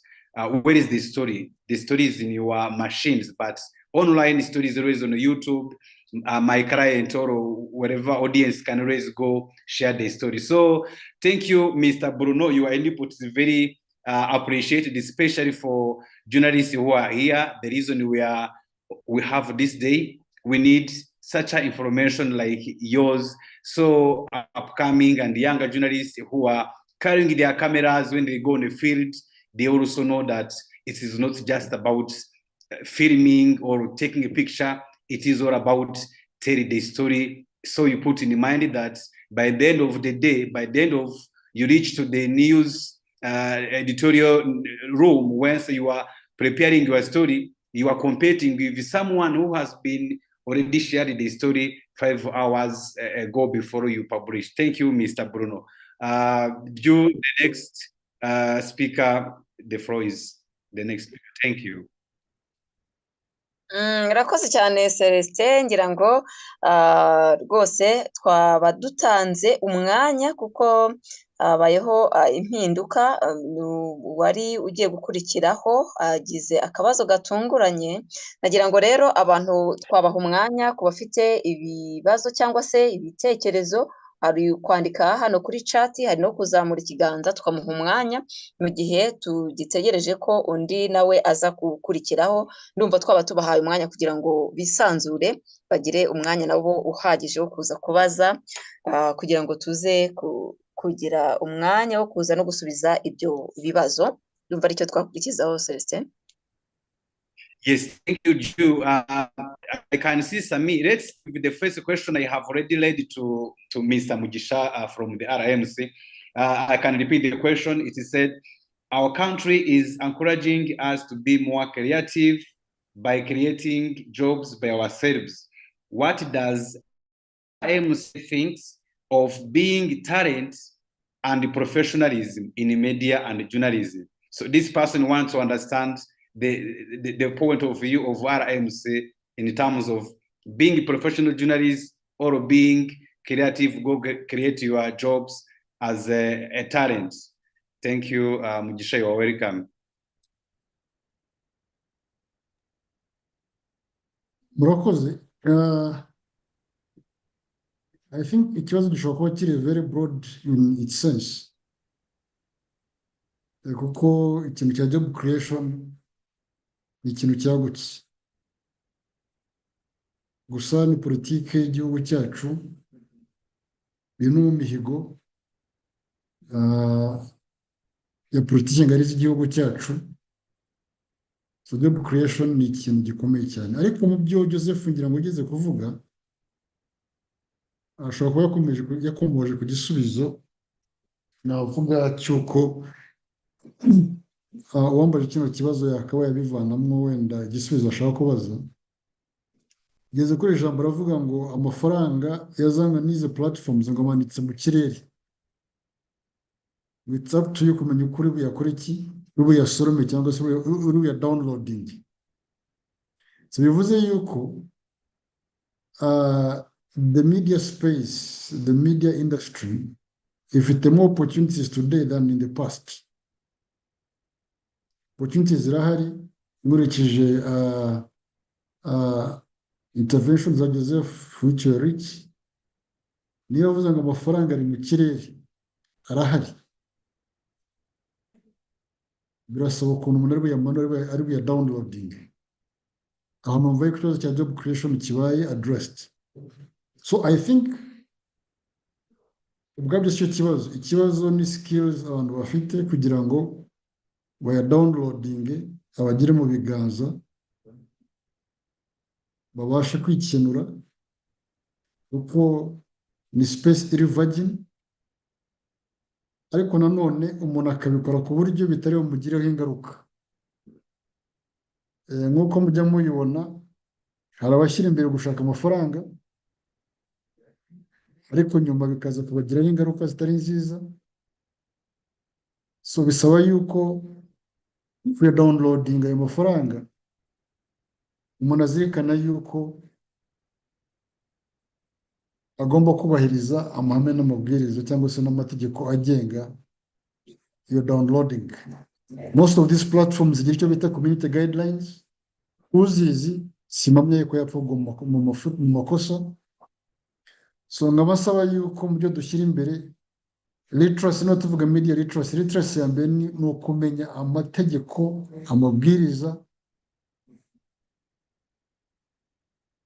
kumenya kugira knowledge kuri process yo kugira ngo icyo kintu ushaka kugeraho kigereho kandi kitakugizeho ingaruka ahubwo cyungukemo. So that is very important. So mu byo yambajije ndumva icyo namusubiza ni uko assurance twayivanye muri presentation yatambutse ya Mr. Joseph yuko job creation is possible, ariko cyangwa se notabene is in trying to download that money that is in the space. It is important that you first understand the rules, the laws, the ethics, the guidelines for you to stay safe. It is very important in terms of sustaining your business. Ikindi, abantu niba twe kwabanebwe dusome tumenye niki dukwiriye gukoresha izi mbuga mu buryo zitubyarira umusaruro ariko zigafasha na community dusavinga dukoresha itangazamakuru. Ibyo nitubihuza nyeka yuko bizatugeza kuri. So to cut the whole story short, opportunities zirimo, create jobs, kubona akazi so kujya muri jeonere submitting your application. Today it is very possible to be creative and to be innovative and earn some money from these spaces. Even a traditional media isanzwe ihari, but it requires to be creative, innovative, kwiga, kwegera ababigezeho bakatugira inama tukabageraho dute, ariko mu buryo bunyuze mu nzira y'umucyo, kugira ngo umuntu atisanga mu mitego nanone yo gushaka amafaranga ariko akisanga nanone ya mafaranga atayagezeho ahubwo ageze ku bindi bintu bibi. So numva ari byo navuga mu ncamake murakoze. Arakoze cyane, anakomoje ku cyo twavuga ngo Jean Paul yari kutubwiraho ku birebana n'amategeko cyangwa se wenda uburyo twakoramo kinyamwuga na birebana n'amashusho dutambutsa. Sami yazamuye ikiganza, ni Sami Celestin, ariko hari Spiridiyo nawe yari yabajije ikibazo, twabanza nawe yabaje ati se hari babasha kureba televiziyo cyangwa umubare w'abazitunze, nawe twaza kumusubiza. Ni Spiridiyo wakibajije, hanyuma undi wazamuye ikiganza nawe ni Sami Celestin. Yego Celestin twakwakira, hanyuma bakaza gusubiza hamwe na twakazi ka Spiridiyo. Murakoze, ndatekereza ko muri kunyumva. Nitwa Sami Celestin, ndi umunyamakuru nkorera Itabaza. Mfite ibibazo bibiri nshaka kubaza Mugisha wa RMC. n'ibindi bibiri nshaka kubaza Joseph w'umuryango. Mugisha, muri iyi minsi hari icyitwa YouTube, kandi mu bitangazamakuru mugenzura mushinzwe kuregulatinga content yabo harimo n'abakorera kuri YouTube. Hari ibitangazamakuru bikora mu buryo buri professional ariko bikagira na za YouTube. Izo zo kuziregulatinga biraboroheye kuko n'ubundi muregulatinga ibitangazamakuru byabo, ariko se mubona ibyo batambutsa kuri YouTube bihagije? Se mubona uburyo bakora bwo kuri YouTube budakeneye amahugurwa? Hanyuma ikindi, nubwo abantu bakorera kuri YouTube nk'abanyamakuru ariko atari abanyamakuru, muri rubanda hari igihe baba bafatwa nk'abanyamakuru. Ese RMC ikora iki iyo umuntu ufatwa nk'umunyamakuru muri rubanda akoze ikintu kidahuje na etike ariko muri rubanda bamufata nk'umunyamakuru? Ikindi, mwari mwatangiye kugenzura, mwashyizeho n'uburyo bwo gukurikirana YouTube no kujya muzandika izishaka gukora ku buryo buri professional. Ese ibyo bintu muracyabikomeje cyangwa byarahagaze? Niba byarahagaze, byahagaritswe n'iki? Joseph, hari aho wavuze ko online TV amafaranga ni ukwinanirwa. Amafaranga arahari, uko ukora cyane niko ubona menshi. Ese ibi bintu bizahura n'ubunyamwuga, ko hari igihe ushobora gukora inkuru mu buryo bwa kinyamwuga? Ubwo kinyamwuga mvuga harimo no gukora amatitles, ugasanga ntabwo abantu bayishidukiye. Ikindi, hari aho Joseph wavuze ko iyo hataza ibya YouTube ubu ngubu mushobora kuba namwe muri mu bitangazamakuru byafunze, ariko YouTube yaraje irabatabara. Ese mwakomeje gukora kinyamwuga na nyuma yo gukorera kuri YouTube? Murakoze.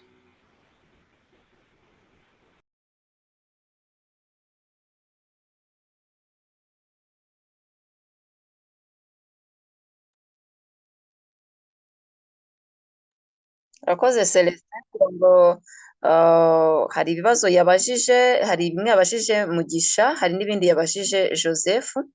Ndumva twatanga umwanya kuri Mugisha akabanza agasubiza, then Joseph nawe akaza gusubiza, twibuka cya kibazo cya Spiridiyo kirebana na statistique ku banyarwanda batunze televiziyo cyangwa n'abazikurikira, niba hari statistique yaba ihari.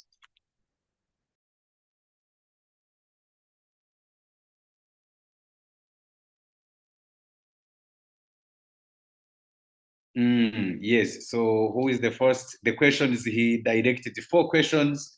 The ones to Mugisha from RMC, they are mostly about the YouTube, where the RMC have been trying to regulate YouTube, try to register new users. The journalist was asking, is the process still around or the process stopped? If the process stopped, why the process stopped? Also, is asking, RMC regulates already traditional TV or TV stations who already have YouTube channels. So he's asking, how does RMC sees, is it enough, or do those TV stations needs trainings? He also asked the questions about Joseph, Mr. Joseph, who said there is money hanging up there. So it's up to journalists or social media users to go download or go get that money. So let's give Mugisha to respond to the questions.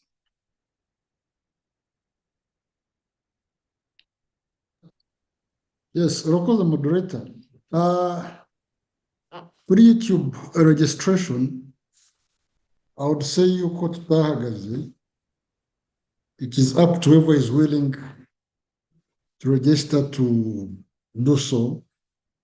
Cyane ko in the new policy new draft policy harimo one of the new policy actions cyangwa se ideas in terms of helping YouTubers batari who are non-journalists, who are non-professional journalists, kuba baba bakeneye kuba integrated bakakora kinyamwuga bagafashwa. Harimo an idea yitwa register to comply policy. It is one of the best practices that was integrated muri policy dufite, aho umuntu operatingira kuri social media nk'uko mubizi. By the way, to first notice, nubwo turimo kuvuga ahangaha television and radio n'abandi, I don't think yuko in the next 15 years ibi twita radio bizaba bigihari, these frequencies nabyo tubaze tubinoting, cyangwa se televiziyo zo mu byumba byacu zimanitse. As we look forward, it's going to, at some point, that's what I see, zizaba ziri obsolete. Ushobora kuzayikenera just for the sake of having it, ariko it's not just because that's where you can source your information. Hari byinshi twagiye tubona twaciyemo, byabaye amateka, muribuka za telefoni zimwe zabaga ziteretse mu nzu, naho uzi ko ziriya telefoni zizadisappearinga. Wabaga yitunze na logistics byatwaraga imigozi rwanda kugira ngo uzagere iwawe, wabaga yifite byabaga ari part yo kumudefininga yuko ari umukire muri society. Ariko today ngira ngo ziri muri mizi, nazo tugifitiye umunsi wa none, n'ibindi byinshi byagiye biba obsolete. So hari possibility yuko n'izi radio tubona uyu munsi wa none, n'izi televiziyo tubona uyu munsi wa none, aho technology igana ishobora kuzaba obsolete. So nuko kubirebera kure, ariko izi platforms zo zarushaho kugenda ziyongera mu korohereza abantu ku accessing information, ariko ikitazavaho ni uburyo zikoreshwa kugira ngo zidahungabanya society. So the approach ya register to comply is open to all digital media platform users. Abumva yuko bashaka gukora ikinyamwuga, kuko itegeko rivuga yuko article 19 wa 2020 media law ivuga yuko buri wese afite uburenganzira bwo gukoresha internet mu buryo bwo kwakira amakuru, gusakaza amakuru n'ibitekerezo. Ariko ibyo bikoze n'itangazamakuru ugomba kubahiriza amategeko n'amahame agenga umwuga w'itangazamakuru, kuko icyo gihe ugiye kubikora mu nyungu za society. So uzaba ari hariya wese avuga yuko akeneye kuba yakoresha izi mbuga nkoranyambaga mu rwego rwo gukoresha itangazamakuru, harimo iyo idea yuko azaregisteringa to comply. It's a policy. Hopefully it may end up being a law as well. So icyo gihe we expect to see most people bari kuri YouTube baregisteringa. Currently, nk'uko mwabyumvise Joseph abivuga, turimo turareviewinga our code of ethics kandi integrating all those new trends. Kimwe mu bintu none dushaka kugira ngo dushyiremo imbaraga byanadufasha no kuregulating some of these services. Joseph mwize kuvuga yuko niba Ndimbati uyu munsi wonore kuri TV akaba afite followers barutana b'igitangazamakuru kizwi kiri registered, how do you exclude that person from the space as serving the public? Ahubwo wamufasha iki kugira ngo akore kinyamwuga? Mubwira utero Ndimbati tugushyize muri category ya lifestyle cyangwa se entertainment n'abagenzi bawe, ariko mukore kinyamwuga, uzaba umufasha rero kugira ngo excluding umenye uwo ari we, ibyo akora bikurikirane, aho yatandukiye n'amahame umufashe, kubera ko mu byo yajemo aje gushaka business, ariko no gufasha abafana be, kuko abafana arabafite abanyarwanda, kandi ibyo tuvuga ni ugukorera abanyarwanda ni public interest. Ariko kugira ngo excluding wamufasha ute kugira ngo muri area rimwe ayimetirize, we kumubona mu nkiko, we kumubona muri politike, nawe ashoboye kubishobora akagaragaza ubushobozi bwayimufasha muti. Uko niko kajagari tuvuga abantu bakwiye gushakira umurongo w'uburyo ibintu byakorwa. Ari naho tunafosinga tukavuga yuko accreditation mu minsi izaza ntabwo izaba ishingiye kuri just accreditation, ugomba nibura kuba accredited ari kugaragaza uti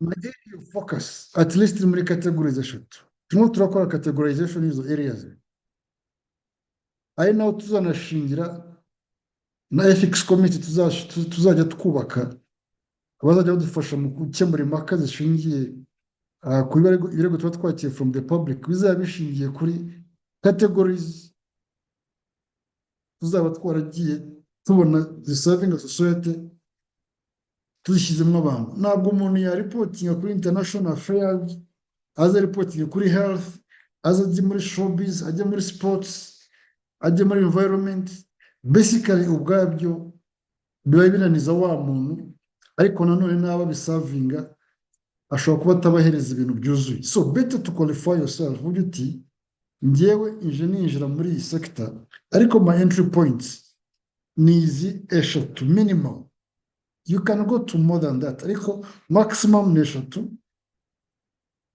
nabo ba capacity building abazi bati capacity building turazihereza abantu bari muri category muri kino gisate muri category of practice nunakora n'amakosa umenye yuko ufite abahwituzi musangiye iyo area ariyo twita ad hoc ethics committees so kuwambaje ikibazo nagiye muri byinshi kugira ngo nabasobanure wenda n'ibindi bishamikiyeho ariko icy'ingenzi ni uko ntitugeze duhagarara ku registeringa abanyamwuga abanyamakuru bafite YouTube channels ariko n'abandi bumva yuko bashaka gukora mu nyungu za rubanda nk'itangazamakuru bakeneye yuko bafashwa mu kumenya amahame ntitwabihagaritse icyo twahagaritse ahari ngira ngo ni ugukomeza kubyamamaza kuko byakreatinze polemique zitari ngombwa turashaka kuba voluntary ariko itegeko nirimara gusohoka rya register to comply I think it will be compulsory kuko ntabwo uzajya hariya ngo uvuge ati njye nifite Yongo TV abantu barasanzwe bakuzi muri faith based kandi iyo TV uyisange mu bintu bitari faith based hari ukuntu uba ugiye kuvanga abantu mu bitekerezo no mu byubaha very substandard so nuva uko nabisubiza murakoze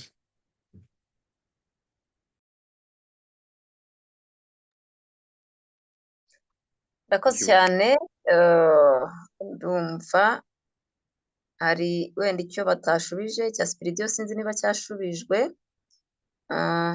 kirebana na statistique namusubije Spiridiyo muri comment arayibona nashyizeho na raporo ibigaragaza yego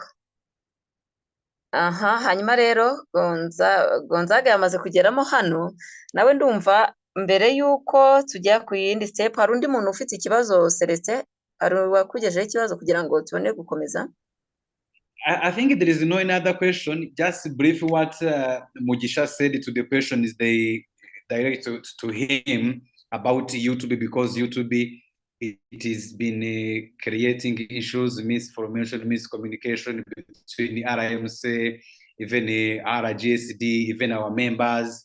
Now it's becoming global issues. So what Mugisha said clearly, he said in media law in Rwanda, anyone has the right to receive information and share information. So, which he said they stopped to register to talk about YouTube as a focus of area. Instead, they focused on registering committed journalists who want to really do journalism as a professional, who want to understand the rules and regulation under Media Council. I mean, under RMC. Thank you, Mugisha. Your input, I think, is very heard. I don't talk much about that. I guess it's time to welcome Gonzaga. Yego, urakoze cyane Gonzaga, reka tumuhe ikaze ni umwe nawe mu bagize uruhare mu kuvugurura media policy ubwo nawe yadufasha noneho tukareba ese batekereza iki ku mikorere ya YouTube ndetse na TV online muri rusange ndetse anatubwire politike nshya y'itangazamakuru icyo biteganyaho. Gonzaga ikaze. Murakoze cyane muranyumva yego turakumva Okay, murakoze cyane ntabwo nibuvuge byinshi ariko kubera ko sinakurikiye nshobora gusubiramo mu byavuzwe byaba byiza.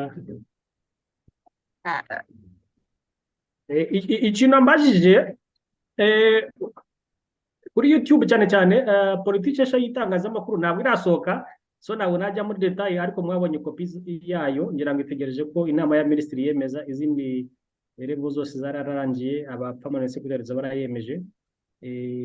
Ariko icyo navuga kuri YouTube ni tekinoloji yahaye benshi amahirwe, nta kundi wayikura mu itangazamakuru. Allow me to interrupt you. Someone told me everyone here understands English. I know you also understand English. So if you can also, so we save our time, I don't need to repeat. Yeah. So, yes. I didn't know that if there are people who don't speak Kinyarwanda, I thought everybody would. Yeah. Anyway, what I was saying is that, thank you for inviting me. I won't say much because I joined late. I was engaged up somewhere else. Yeah, on the question of YouTube, it's it's merely a means for which media communicates. So you can't neglect it. It has given more opportunities. Like any other technology, there are new technologies which are coming up. You notice that X, formerly Twitter, is also being used by journalists globally, and actually they are encouraging it. The owners of X, Elon Musk, is encouraging journalists to use the platform as a means of communication. So the technology has given independent publishers to join the profession. What we need is, I heard Musha talk about it, that the policy provides a certain framework within which those who want to use the new technology to join the professional journalism, how they will do it. I think early next year, when the policy is out, the media law and other laws will be amended to reflect that. To give an opportunity for more. We look more of inclusion rather than exclusion. The important thing is that the RMC, I'm aware, and I think they talked about it, is reforming also the code of ethics, which will reflect the digitalization and other things like artificial intelligence that are going to be very important in the sector going forward. The most important thing is that people must commit to follow the code of ethics, follow the deontology, and also get training. This is very significant. I think we had a big agreement with journalists and media owners about it, but the policy provides for regular training, regular professional advancement, which is very important because it's one of the challenges we face at the moment. But we can't say that you have to limit anyone. No, that is not possible. We have to embrace the technology. This is a country that works very hard for in the use of ICT, and TV journalism is now accessible. Even content, given the technologies we talked about, YouTube, X, Instagram, and Facebook, etc., they make accessible. When we were growing up those many years ago, accessing TV, you would have to ride the bicycle for like 15 kilometers to go to the city where you could access TV. But now everybody can access it on their telephone, which is a big opportunity for many. Thank you. I wouldn't so much more than that. I hope everything else was discussed before. Thank you for inviting me, and happy World TV Day.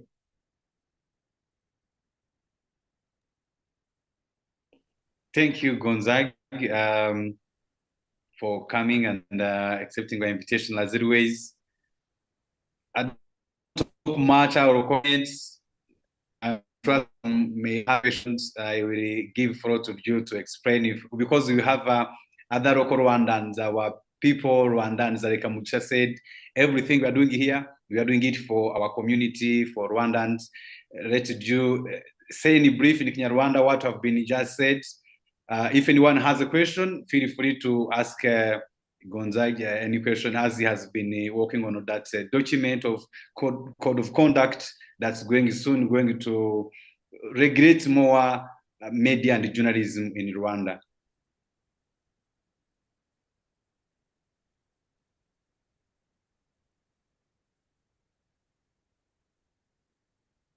So, Jumugabe, are you around? Wenda Celestin namwunganira mu gihe Vestine uyu mugabo ataragaruka, mu magambo make ibyo Gonzague yavugaga ngira ngo byumvikanye. Wenda ni uko muri politike nshya nubwo itarajya hagaragara, ariko muri draft batwereje nk'abanyamakuru abenshi twarabibonye ko badashobora gukumira cyangwa se kubangamira YouTube ndetse n'abakorera kuri online muri rusange. Hari ibyo babateganyiriza ndetse by'umwihariko bakabaha umurongo muzima wo kugira ngo bakore itangazamakuru rya kinyamwuga, ariko by'umwihariko banabyaza umusaruro izo opportunity ziri kuri iryo koranabuhanga rya internet. Ngira ngo ibyo ngibyo muri make, wenda bindi biri muri media port tuzagenda tubibona. Ndakeka inama ya minisitiri ariyo itegerejwe kubyemeza niba ntibeshya. Hanyuma iyo politike nshya ni media policy nimara gusohoka nibwo tuzamenya neza icyo abantu bakora kuri YouTube, online TV bose icyo babateganyiriza, ndetse no muri rusange abakoresha itangazamakuru bifashisha internet. Ibi byose tuzagenda tubibona, cyane cyane ko ni ukuvugurura ngira ngo ni ibyo ngibyo wenda Gonzaga yaragarutseho. Ariko wenda twihuse, hari icyo hari uwamubaza ikibazo mu minota mike dusigaranye, wenda yagira icyo abivugaho, cyangwa se n'abandi bafite ibibazo, kugira ngo wenda tuze kuba dusoza iki gikorwa cyacu cyo kwizihiza umunsi mpuzamahanga wa televiziyo. Ariko hagati aho ngaho hari ikibazo cyaturutse muri comment y'umuntu witwa Piggy, ntabwo amazina ye ntabwo twabaje kuyamenya. Ndabona yashaka kubaza Mugisha, abaza ati mwiriwe neza, ati kuki iyo mugiye kwandika igitangazamakuru gishya mugisaba kuba gifite chief editor ufite ikarita y'abanyamakuru, kandi umuntu agira ikarita y'itangazamakuru ko ikindi kinyamakuru akorera. Ese umuntu washaka kwandika ikinyamakuru cye kandi adafite ba chief editor bafite amakarita, ariko bo ufite kandi barabyize, ni iki mwabafasha? Cyangwa ntabwo bishoboka ko mwakwandikisha ikinyamakuru bidanyuze muri ubwo buryo? Ngira ngo ikibazo cye ashaka kumenya ibijyanye no gukora registration mu binyamakuru. Ese ikinyamakuru gishya cyo giye kwandika ngo basaba chief editor, aribaza ati se nta bundi buryo bwakoreshwa badasabye chief editor wenda yarize itangazamakuru, kuko bisaba kuba ufite ikarita y'itangazamakuru. Ngira ngo Mugisha niba yabyumvise yagira icyo amusobanura ku bijyanye no kwandikisha ikinyamakuru gishyashya.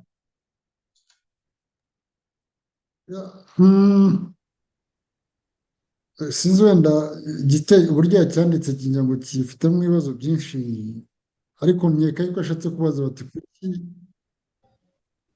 habanza gusabwa chief editor kandi wenda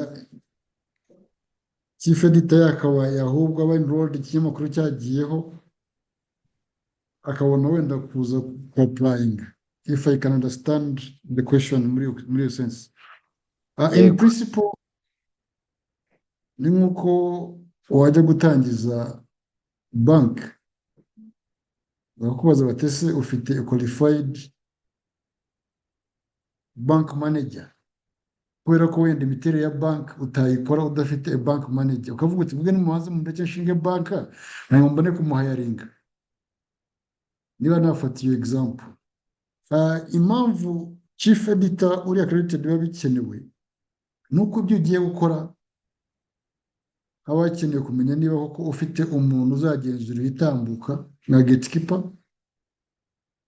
kuko uje muri business iri sensitive ikenera inzobere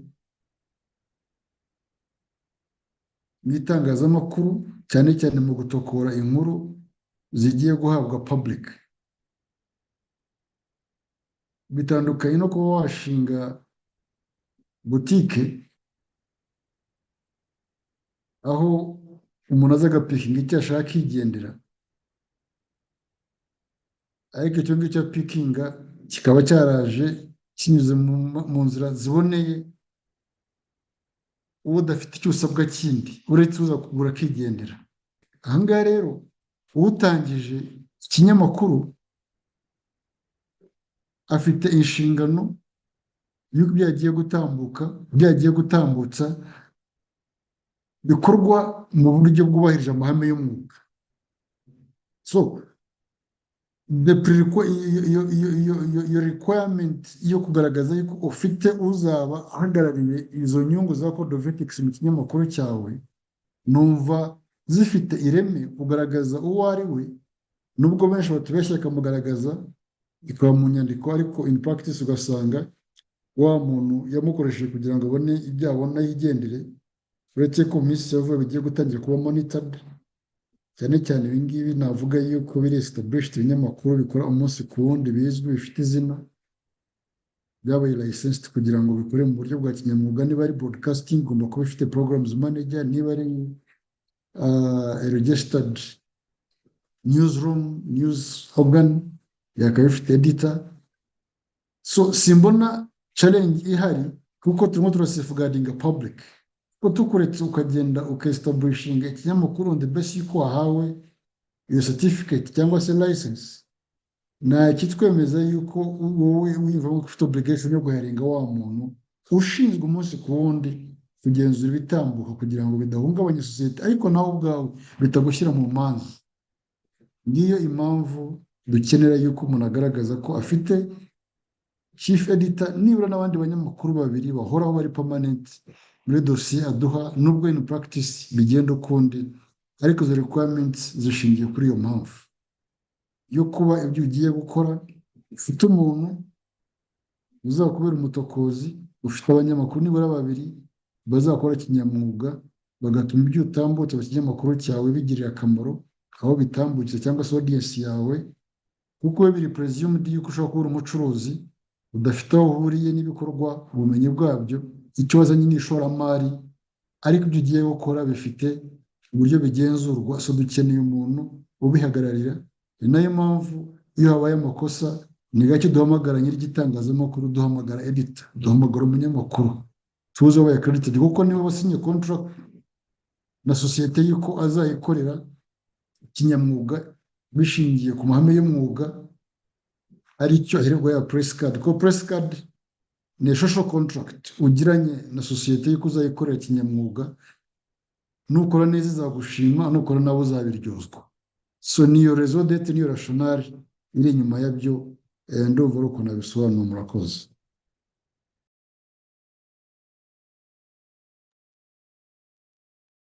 So Marakoze Mugisha, thank you everyone. I guess we are close to end. 10 minutes, 12 minutes over our already scheduled time.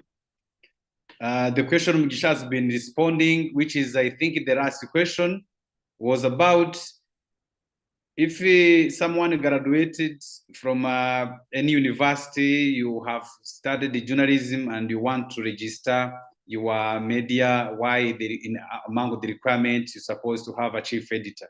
Simply one question is, chief editor is the, like Mugisha said, is the gatekeeper who is gonna check every information to be published if it's right, as he's get a contract to be the first person to be in charge. So he said it is very important for a media before we get accreditation to have a chief editor to avoid issues may occur after, because chief editor is very important in a media house.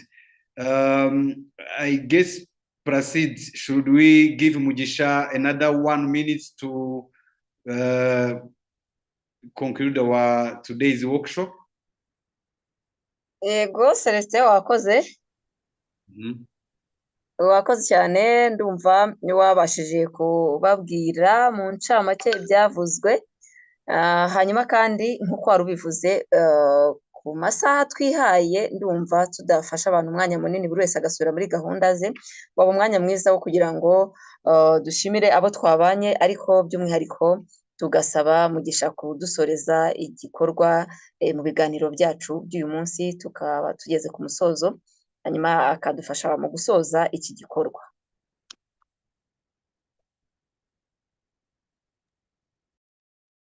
Murakoze, mbaze mbashimire participation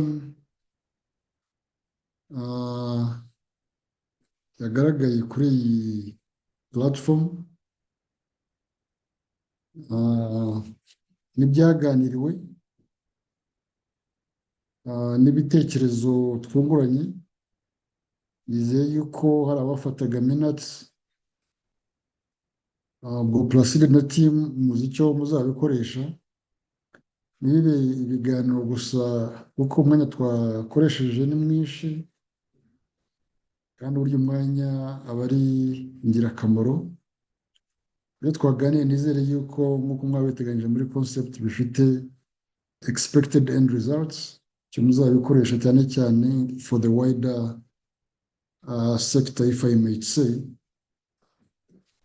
Ibindi ni ugukomeza tukungurana ibitekerezo tukajya inama tugafashanya icyatumye umwuga wacu ugira ireme gukorera mu nyungu zabo dukorera kandi tugahanira kugira ngo tuwukureho icyasha kuko ikigaragara ni uko winjiriwe kandi ntacyo twabikoraho ahubwo icyo bidusaba is to do our homework tukareba uburyo twakilininga kugira ngo ukomeze ube relevant muri society ukomeze utunge abawurimo ukomeze ube relevant muri interest zitandukanye abantu bisangamo mbese tubuzamure kandi dufatanyije twese kuko buri muntu aba afite ukuntu abona ibintu muri different perspectives so iyo tuzihuje ariko twese tugamije kugira ngo twubake zitanga umusaruro. Rero natinze ndabashimiye abitabiriye n'abateguye uyu munsi uzirikana televiziyo ariko tuvuga tuti dushyire imbaraga muri literacy haba ku bwacu no ku bandi bose kugira ngo tugire illiterate community on media platform yabikoreraho zose kugira ngo ibyiza bya media birusheho gutera imbere ariko ibibi byayo nabyo dukomeze kubikumira. Murakoze rero Imana ibahe umugisha kandi mugire amahoro. Murakoze cyane. Murakoze cyane. Hanyuma Celestin twashimira n'abo twabanye muri ibi biganiro barimo benshi duhereye ku ba panelist bacu badufashije mu kiganiro Emmanuel Mugisha yakoze muri RMC ndetse na Joseph Hakuzumuremyi Umuryango TV na Bruno waje uhagarariye Isango Star TV ndetse na Gonzaga Muganwa namwe mwakoze cyane umunyamakuru bimazemo n'igihe mwakoze cyane tugashimira rero na Gabriel ndetse na Roger abo nabo twabanye bari hano nabo Pascal Joseph Radukunda ndetse na Felix Fabrice Spiridio Sami n'abandi bose bagaragaye muri ibi biganiro byacu. Hanyuma tukababwira ngo mukomeze mugire umunsi mwiza wa televiziyo ariko kandi twita ku byo dukora nk'abanyamakuru ese niki abenda kwinjira mu mwuga w'itangazamakuru batwigiraho nka bakuru babo hanyuma kandi dukurikiza ibirebana n'amahame agenga umwuga w'itangazamakuru cyangwa se turi gukurikira rya faranga nk'uko Joseph yabigarutseho ati ni business ariko noneho ukareba niba biri no mu murongo. Mugisha yabishorejeho ntabwo mvuga byinshi cyane Celestin navuga ngo bakoze cyane kwitabira buri wese agize icyo akura muri ibi biganiro kandi kigiye kumufasha kurushaho gukora kinyamwuga ndetse no gukunda umwuga akora ariko kandi akawukora ashobora gukuramo ayo mafaranga ariko bitangije umwuga we. Ndumva nabashimira mwese Celestin nawe ndagushimiye. Thank you very much and thank you everyone. Thanks for coming. See you next time. Have a great day and God